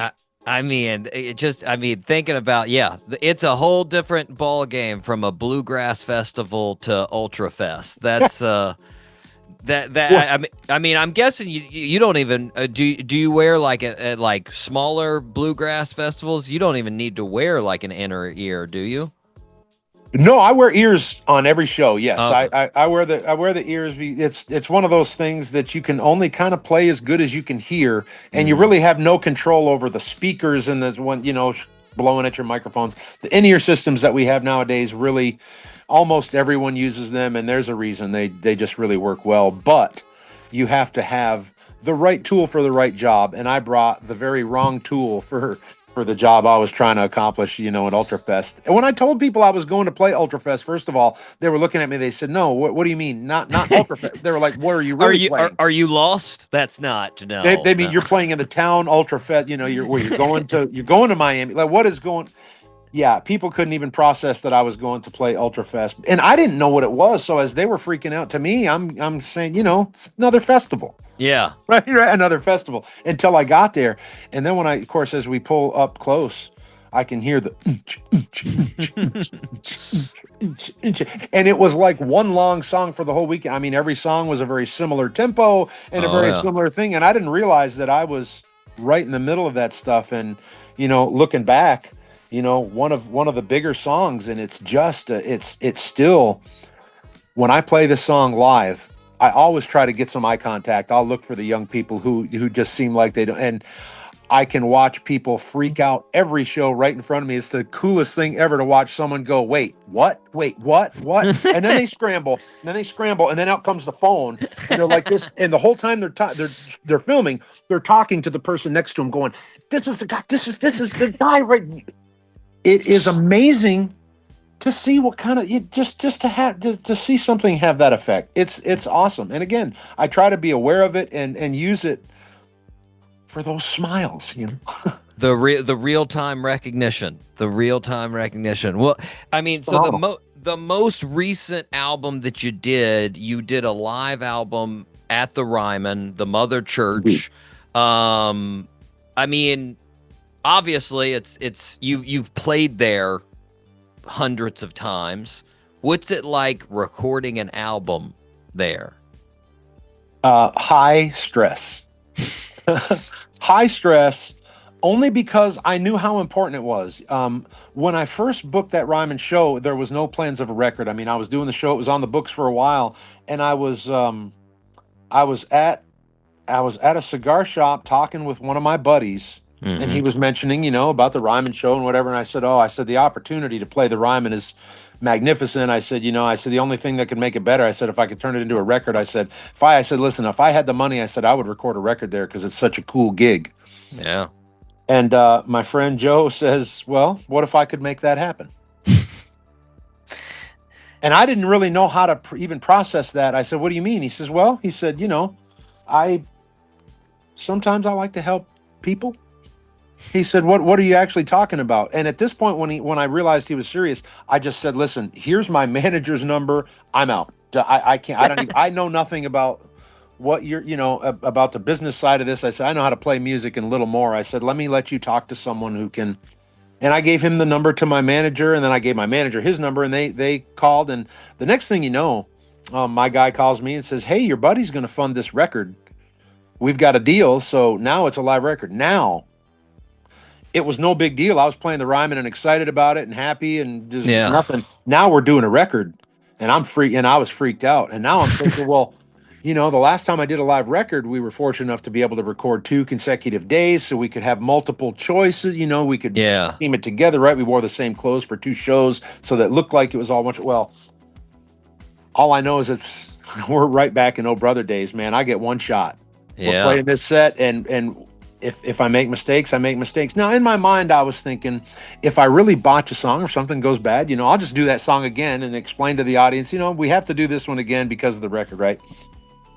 And that's all I could think about when we were playing.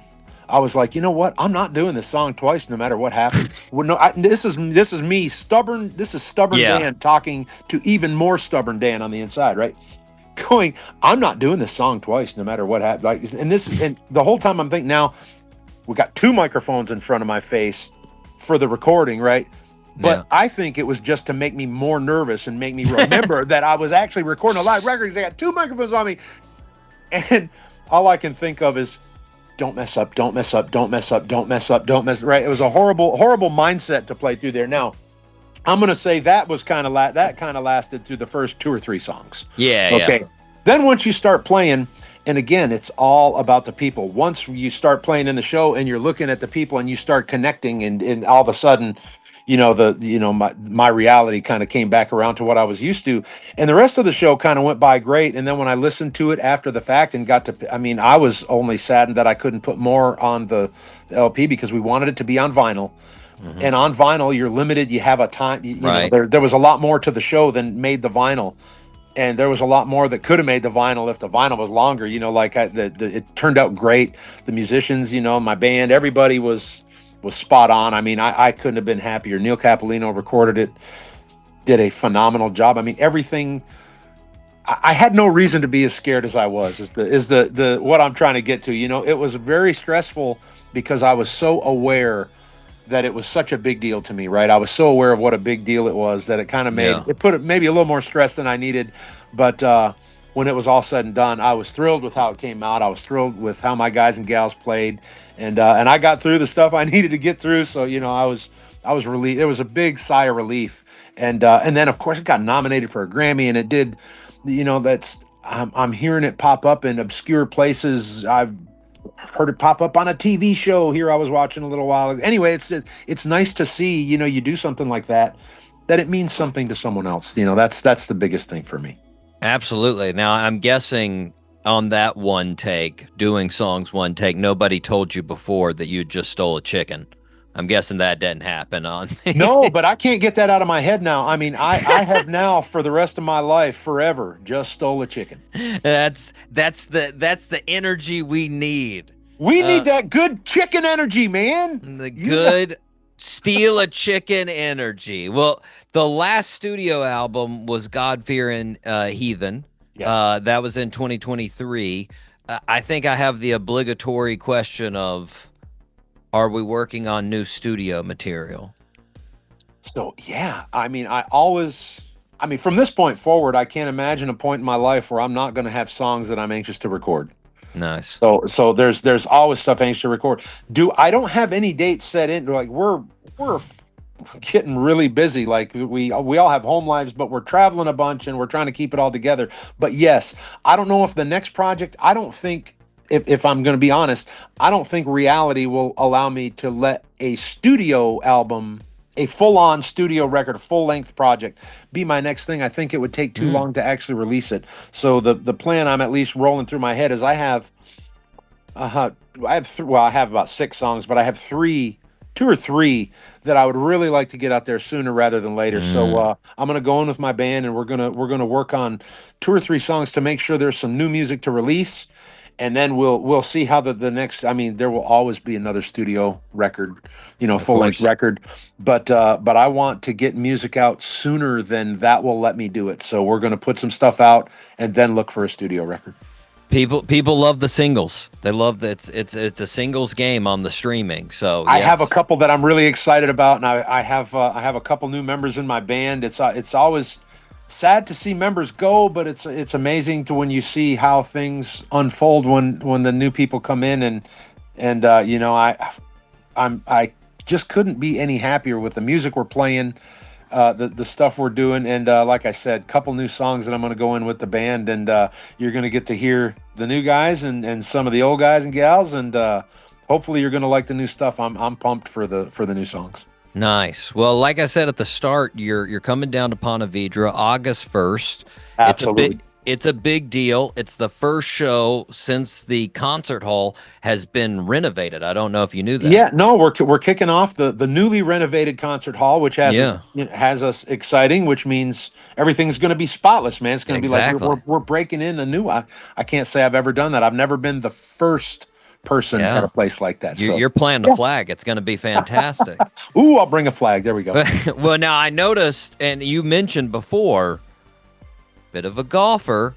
Are you going to make your way over to TPC Sawgrass before or after the show? I don't know if it would be a good idea to play golf on the day of the show. Listeners on the podcast, he is nodding. For those of you who are not watching the video. No, so I can say it in a few more words than that. So I have a fairly strict policy anymore at my age that I try not to play golf on days that I play because I feel like it takes a little bit out of the show. Yeah. But what I've decided to do for Ponte Vedra is I'm going to sleep an extra couple hours a night leading up. I'm going to catch up on sleep. And I'm going to probably, if the opportunity presents itself, which I think it has, I'm going to have to taste that golf course, man. Ooh. It's too much to say no to. But here's what I'm going to say. I'm really not going to give any energy to the golf. I'm going to save it all for the show. Well, I do. If you do play that round, I want to hear about that island shot. I want to hear if you make par on the 17th. There's just a few that I'm thinking of. There are a couple holes that I have dreamt of for my entire life. I mean, 12 at Augusta is one of them, and 17 at TPC is probably the other one. It's the one everyone wants to play. And I got to play number 12 at Augusta, and I made a bucket list par. I hit the ball exactly where I was looking, right over the little tongue. The pin was way left, and I actually snuck it on video. I shouldn't even admit this. But I got my buddy was taking it on video, and as my ball is in the air, it's flying over right to the exact middle of the green, exactly where I was aimed, right? Because you don't aim at the flag on that hole. And my whole group, I could hear them all go, hook, hook, hook. They all wanted my ball to hook toward the flag. And under my breath, I could hear, don't you move. Because I did not want to hook it. I wanted to hit it exactly right. So I have this vision in my head that I'm going to play 17 like a champion, man. I'm not going for the flag. I don't care where the flag is. Middle of the green, 2 putts. That's my perfect 17. Well, I hear you get a plaque if you get par on there. They make you a plaque. I'm coming home with a plaque. I love it. Well, Dan, I don't want to take up any more of your time, but I want to thank you for coming on the show today. Hey, I had fun. I appreciate your time more than you know. Thank you so much. Absolutely. Listeners, make sure you check out the Ponte Vedra Concert Hall on August 1st to check out Dan Tyminski and his band. It's going to be a fantastic show now. Oh, we're going to bring it, man. We're going to bring it. Right now, let's take a listen to this sad song right here on the Doc G Show.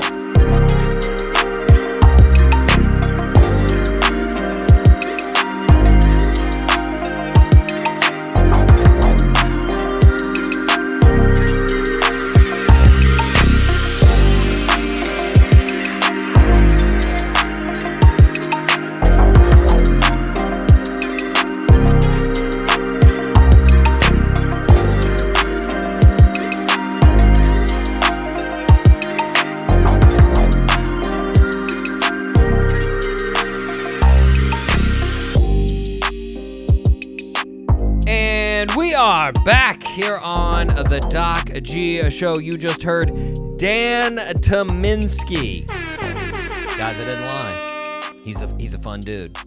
He is a fun dude. My gosh, the stories he must have. Getting to go into the studio with George Clooney. That's got to be cool, Mike. Yeah, it's incredible. That's got to be fun. Just and to be in control. I mean, he's in control of George Clooney. He's telling him what to do. That's bananas, man.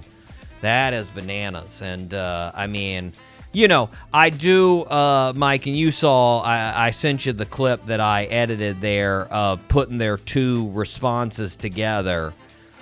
Look at George just being a humble a-hole, right? Yeah, he is. He's just trying to make a great story, and he knows if he tells everybody he can sing, everybody will be like, what a turd, he can do everything. Oh, what a loser. Yeah. Sexiest man alive, all this. Could you just be bad at something? You know, please? it's sort of like your favorite, you know, Ryan Reynolds, just being good at everything. That you're like, hey, could you be bad at something? You know? Yeah, for real. Like I will. I mean, I was about to say. I was about to say Ryan Reynolds can't sing, but then I forgot he did that where he sang with Will Ferrell in that one movie, that Christmas movie. So, all right, forget it. I guess he can do everything too. What a turd. What a turd. Just loser. Six-pack and just hilarious and great arms and eyes and serious actor too. Hairline and beautiful wife and kids. And, my God, Mike really went into detail on those aesthetics right there. He really went into. Hey, got a crush on him. What are you? But I don't doubt it. I don't doubt it. But Mike, man, I'll tell you. Dan Tyminski has the stories, though. And then the Avicii, like, that is so wild. Like, It does not surprise me at all that he didn't know who Avicii is. Like, you know, when you're in the bluegrass world for your whole life, why would you branch out to EDM even when it's one of the most popular dudes in the world? But, like, God, when I looked at that clip of him performing at Ultra, I was like, I would pants when I went out there, especially compared to what he's used to, compared to like a bluegrass festival with like maybe 1,000 people out there, like on blankets, like listening, lawn like, chairs. Hey, this is nice, cool. Like looking people. Then you got a bunch of their eyes moving, drugged out teens out there, and just face like paint, neon lights. Exactly, man. And those lights behind him, just that wall of lights, like, oh, crazy, man. And I'll give him credit. He hit most of the lower notes. It's whenever it went into the chorus that you could tell he had no clue what he was singing. He was just like, he was grabbing that earpiece like, trying to hear something. I can't hear anything, man. Like, and that's, I mean, for folks that aren't singers, that's, you have no clue. You have nothing to judge it off of because you can't hear yourself. So you don't know what sound you're making. That's a fact. Still really impressive. And then shame on all you people that booed him at that. And the people that were booing. Seriously. Shame on you. Enjoy the music. Anyways, fantastic for Dan to be on the show. If you are in the area, make sure you get to his concert. I'm going to try to go. I'm going to try to be there. I'm going to try to see this new venue. Get out there. Oh, yeah. Do something, Mike. That's what I'm going to do. I'm not known for doing things that often, but I'm going to try to do it. That's what's going to happen. Yeah, man. Now, be a great show. Mike, we need to move on to the fastest growing segment in the world. Mike C, Tap 3. That's correct, Mike, and you were pretty fired up about this. This was the top 3 requirements that you need in a Zillow dream house. Yes. So if I am getting any house on Zillow, these are the top 3 things that I need in the house. Non-negotiables. Non-negotiables. Now, Mike, I have several honorable mentions. I do too. Okay, we'll go back and forth. My first honorable mention, I think this is pretty standard, but it's not on my top 3. Like, I don't absolutely have to have it, but I really like a pool, you know? Oh, yeah.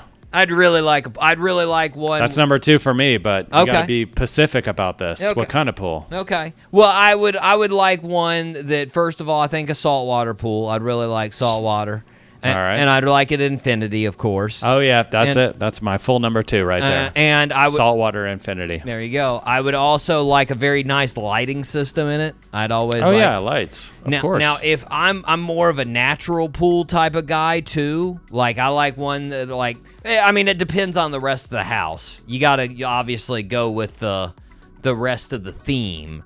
But, like, I usually like one that maybe's got some rock features in it, you know? Oh, yeah. Maybe a waterfall in it, that kind of stuff. I really like that. Maybe a grotto, if it's big enough, you know? Grotto. Yeah, you go behind the waterfall, have a little seating area. That's always nice.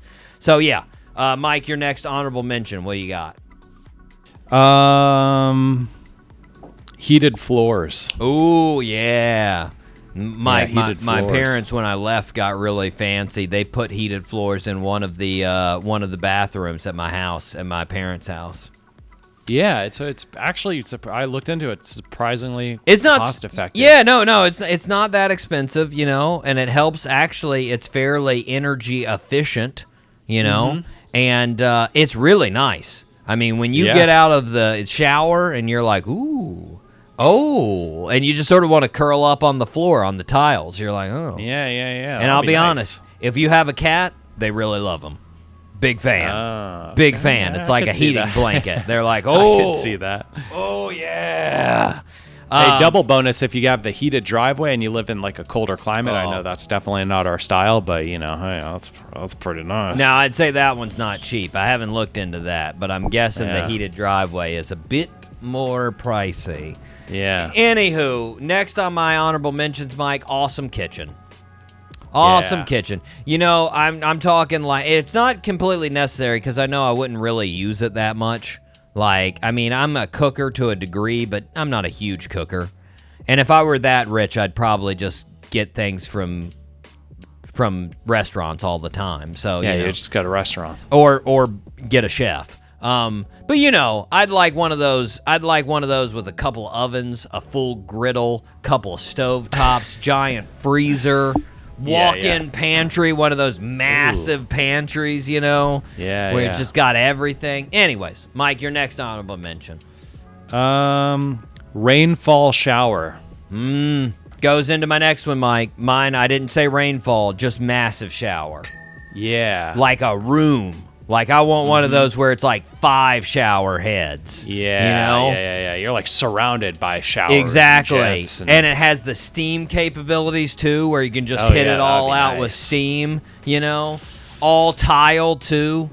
Like all tile. And one of those where you can hit. I think it'd be cool. Yeah. You hit the tunes. It's got the stereo system, Bluetooth connected in there. Yeah. Oh, yeah, that'd be nice. Yeah. That's sick. That'd be nice. That would be very nice. I feel like I don't know if I would want to go tile. I would want one of those full like marble showers, like they're just straight marble. Very fancy. Surrounded. Very fancy. Okay. Mike, next on your list. Yeah, last one for me. Heated toilets. Heated toilet seats. Well, heated bidet. Heated bidet. I mean, obviously. That's Obviously. The bidet is going to be a part of the actual ceramic. I would in the like, toilet. Mike, I did not put that, but retroactively, I'd like to put it on my my honorable mentions. I would like a true bidet, not just a bidet seat, the real deal, original, like the little one. Yeah, so I can be the old school setting on the French bidet, you know? Yeah. I want to just give it Those are intimidating. Just for fanciness, I just want it there. Just so people look and they're like, holy guy is classy. I'm like, yeah, I am. That washes my butthole. You guessed it. You know? Anyways, Mike, I've got 2 more honorable mentions. The first one, massive outdoor eating and cooking area. Maybe it's screened in, maybe it's not. Really just depends on the setup of the house and whatnot.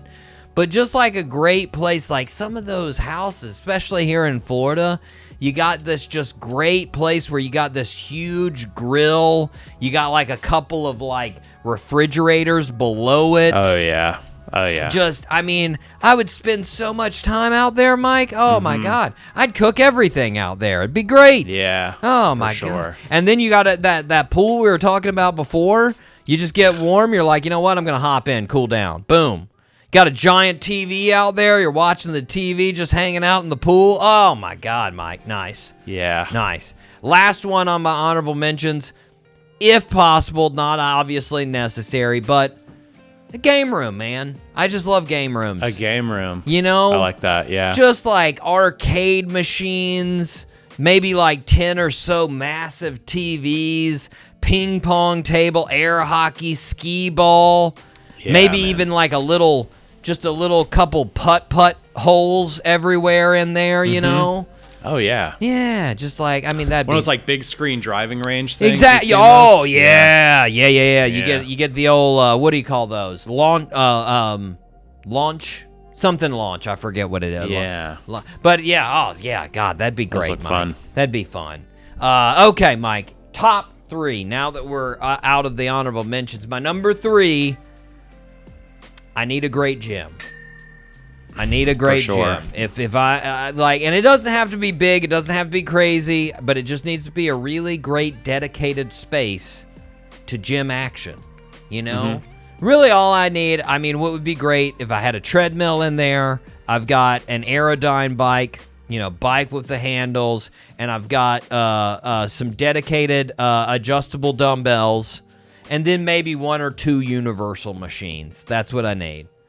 That I got that. Psh, I'm there for days, Mike. I got everything I need for fitness. Yeah.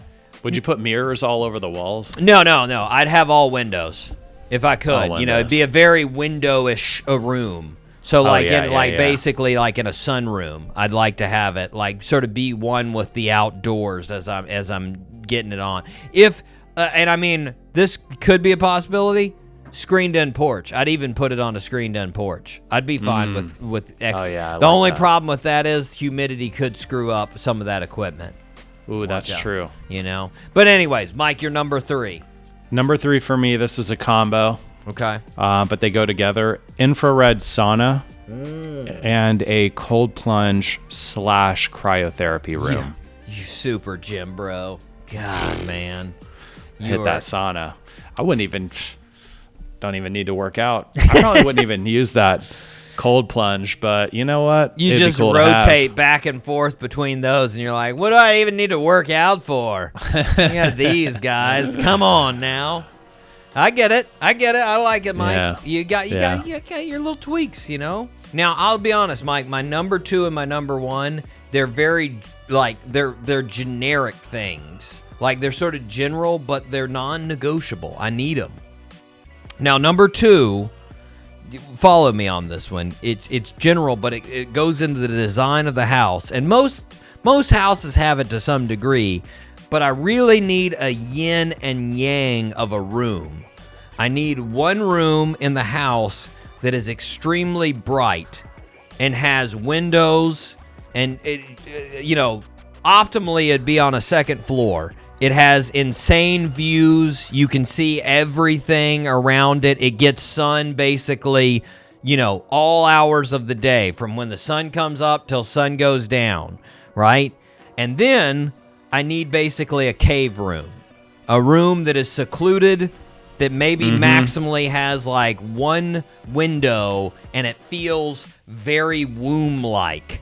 Like it is your den. Sound panels everywhere. You can just come in and be secluded from the world. That is where you go in.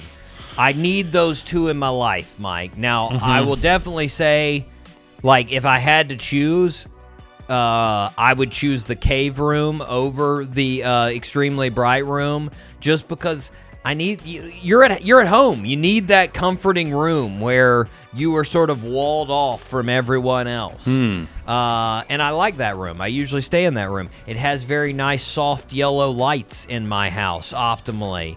It makes you feel relaxed, But I also need that energizing room. That energizing room is where you start the day. You go out there, you look at all the light, you think about the possibilities, you get jazzed. I need both of those in my house, Mike. Yeah. I need- like the window room. Yeah, I need the optimal of both of them. And I mean, let's be honest. Most mansions you look at, you've got those 2 rooms somewhere. Yeah. Somewhere there's those 2 rooms in the house. Mike, you mentioned your second one. The second was the Salt infinity pool. Hey, can I just real quick on the window room? You know, it'd be really dope, and I'm a huge fan of Frank Lloyd Wright. Is if your window room had corner windows, so the windows are actually like a corner. It's not like you have a wall and then the window, but it's like the corner is The window. fully made of windows. They come to a point. Yeah. It's like literally like a glass house. Mike, are you ready to have your mind blown? Yes. My parents have one of those in the house. Oh, that's sick. Yeah. Now, It's granted, very rare. It's hard to pull off. It's not easy because you got to have that thing fixed. You got to edge that window together, and you either got it takes some engineering there basically got to groove them into place there. Is it a Frank Lloyd Wright house? I mean, It you is. don't see that very I forgot often. to mention that. It is a Frank Lloyd Wright That's house. pretty cool, man. No, it is dope. And Mike, I love. I mean, anything that you get and that actually. First, let's honor your second listing. Infinity pool, saltwater infinity pool, lengthwise, by the way, with so you could do laps, you could Okay. do some swimming, some lanes. I'm not so concerned. Maybe in my even pool. crazy, but maybe even a current that you can turn Yes. on that blasts Yes. against you. Yeah, I would like a lazy river. I would like to have as far as that Yeah. current. I would like to, have a little route that you can go yeah. and just sort of float. That's lovely. Just float through the house. Yeah, I'm not looking to do laps, Mike. My pool. I've got my gym. That's for my exercise. My pool Yeah. is for lounging. My pool is for loving life, Mike. And Yeah. I would also like a shallow end in my pool. Like a shallow end that's the gradual, it stays at a foot for a while, and maybe you got some built-in lounge chairs there in the actual, That'd be some nice. stone lounge. Yeah, those are nice. And then on the other end of the pool, 50 foot deep. yeah, goes right down in there, so you can It gets go dark down there, guys. You can go scubaing if you want, and maybe I have a secret basement layer where you can actually look into the 50-foot deep part. Ooh, like an aquarium. Exactly. Yeah, that'd be hot. But Mike, my number one thing, and again, this goes back to what you were just talking about. I need an old growth environment around my house. Now that sounds a little generic, but I generally like my house to look like it's been in the area for a very long time. Even if it's new, don't get me wrong, I love new houses. They got all kinds of crazy great features. They're fancy, everything. But it needs to look like it's been there. You have to build it into the environment. I like that, man. Big Yeah, I love trees that. need to be growing around it. It needs to be nestled on a mountain. It needs to be in the dunes of the beach. Do not destroy a bunch of things and just plot down a giant cookie cutter mansion. That looks horrible. I hate it. I can't stand it. Yeah. I like the Falling Water Frank Lloyd house where Yeah. it's built into the actual waterfall, and you're I want it to feel like it's always been there, and it will be there with the environment. You are one with the environment. That's why, whenever I look for houses, that's the thing, is I look at how many giant trees do you have around that house? I want to feel like I am in there. I am in that environment. And don't get me wrong, there's a bunch of ways your house can look and still look like that, right? There's houses on the California coast that are built onto the side of the mountain that look like they're there. There are the houses that are on sand dunes in the Carolinas that look like they've been there. It just needs to look one with the environment. It needs to have been built around the environment instead of on top of the environment, Mike. Yeah, I love that. Yeah. All right, Mike, you're number one. Good Architectural Digest episodes that feature that stuff. By Amen. the way, man, I love it. Amen.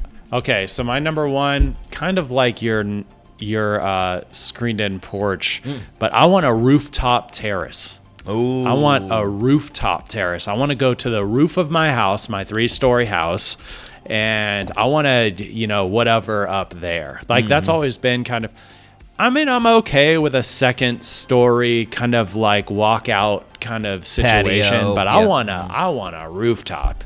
I want to be on the roof. I like it. Mountain views, all that's the scenery. I like it. I like yeah. it. That sounds. I can dig it, Mike. I can Yeah. dig it.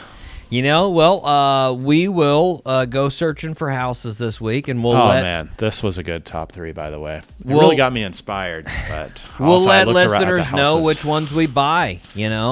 Mike. By the way, you mentioned last week. Well, I mentioned that I'd buy a bunch of property with the $50 billion.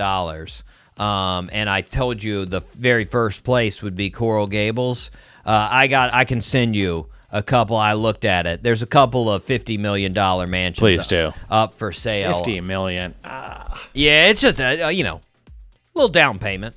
I put a little 20%er on there for that one, just $10 million down. Doc G, we need to get some sponsors for this show. I'm sick of it. We need to get some sponsors. Taco Bell. It's Taco Bell, Where everybody. are you at, Taco Bell? Come on. We'll dedicate this entire show. Mike is trying to get a rooftop Terrace. house. Yes. Come on. I want it. Anyways, Mike, what is our topic for next week? Let's do overrated movies. Okay. Yeah. Overrated All right. movies. Went right down the list. All right. Overrated movie. We're gonna make some people upset. Yeah, I'm guessing we're going to go sort of the same route in the fact that we're going to go into the sort of artsy-fartsy movies that some people have. A little bit, at least I am. That's what I'm thinking, are movies that people see as like a real highbrow movie that I'm just like, I got to be honest, it's wasted on me. I know it's art. I don't get it. It seems stupid. Like, that's what I'm going with, Mike. There's some of those that they definitely exist. And I've watched them before, and I just went, what? Sort of like, I don't know if you remember this, but on Seinfeld, they did that with the English Patient. Elaine hated it, and she couldn't stand it, and so she lied to people and said she did, she hadn't seen it, and then her boss makes her go and watch it, and she freaks out in the middle of it, and she's like, "This movie sucks! What is wrong with you people? It's horrible!" Anyways, Mike, overrated movies. Okay, Mike, we've got 2 birthday suits left. I gotta be honest, Mike, like, both of these very low percentage. All right, cool. I love that. Do you want the football player or just the, I guess you'd call him, food famous guy? Oh yeah, let's go with the one I definitely won't get. Let's go food famous. Okay. Born on July 16th, 1907 in Indiana. He's probably the most well-known guy in popcorn. Think popcorn and the name that makes you think popcorn. He wore glasses and a bow tie, and the New York Times said he was the agricultural visionary who all but single-handedly revolutionized the American popcorn industry. Orville Redenbacher. Yeah, Mike got it. All right. Nicely done. I thought there was a chance. I was like, what other name do you have with popcorn? I don't think Like, there's any other name. I couldn't. Of. I was like, no, I don't really have any. So yeah, man. Every now and then, listeners, I get down on some Orville Redenbacher. Yeah, I get down on it. It's good. I do the classic, Mike, as I've mentioned on the show. I pop mine myself, old school pop. Put it on the stovetop, put the oil in the pan, you let it pop. None of this microwave. No way. Now, Mike, he would have turned, let's see, what would that have been? 118. So he did not make it to 118. But he did make it to like a very old, I think I made it to 91, 2, something like that. Nice. He had a long life. Happy birthday to Orville Redenbacher. Mike, football player, here we go. Born on July 16th, 1968 in Wichita, Kansas. He ended up playing running back at Oklahoma State, where he was Player of the Year, unanimous All-American, and Heisman winner. He was then drafted 3rd overall by the Detroit Lions in 1989, where he played 10 seasons. Every season, he was a Pro Bowler. He was a 10-time Pro Bowler. Never missed it. Jeez. He led the league in rushing 4 different seasons. He was the offensive player 2 times of the year, and he was NFL MVP. Despite only playing 10 seasons in the NFL, he is often regarded as the greatest running back of all time. Name that birthday suit wearer. Let me get some initials. BS.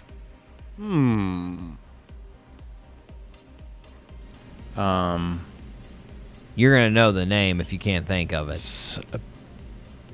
No. Is it Bo? No. Yeah, No, I think you had Sanders. the last name. Yes, there you go. Man, something Sanders. Brian's, no, I don't know. Barry Sanders. Barry Sanders. Barry Sanders. Barry is Sanders. correct. I love it when my mind just gives me that first name. I think I got to doesn't give you. happen I think I got to give you a third on that one because I gave you initials and then you had a couple of misfires. So I'm giving you a third. Yeah. Barry Sanders. Woo! I'm telling you, that was a Mike. good card if you had it. Oh, I'm telling you, Mike. If you got a couple of minutes today, you go back, watch a couple Barry Sanders highlights. Those things will light you up. That guy had some juke moves, my God, and he had a go button like nobody else. That acceleration, woo! I think his 40 time was 4.36, which for a guy as small as him and as sort of muscular as him, just insane, Mike. Just insane. Hats off to Barry Sanders. And also, just walking away from the game. It was crazy, you know? I mean, he was still like sort of peak Barry. He was smoking people, and he was just like, Dunzo, I'm out. And just retired 10 seasons in, man. You sort of wonder. It's like, man, what if he would have gone for 15 years? He would have been the undisputed champ, you know? But he was also tired of getting the out of him in Detroit because he didn't have that great of a offensive line. No offense to the Detroit Lions. Yeah. But anyways, let's see. He's turning, Mike, 57. 57. So 1 year younger than Will Ferrell. There you go. Nice. Happy birthday to Barry Sanders, Orville Redenbacher, and Will Ferrell. Thanks to Dan Tyminski for coming on the show. It has been a great one. We have got some great shows coming up, Mike. But for now, we got to wrap it up. I've been your host, Doc G. With me, as always, the one, the only, Mikey Maximus Verticus Charette. Always a pleasure, Doc G. Thank you so much for having me. Of course. And until next week, zip it up and zip it out. Zippity-doo-dah.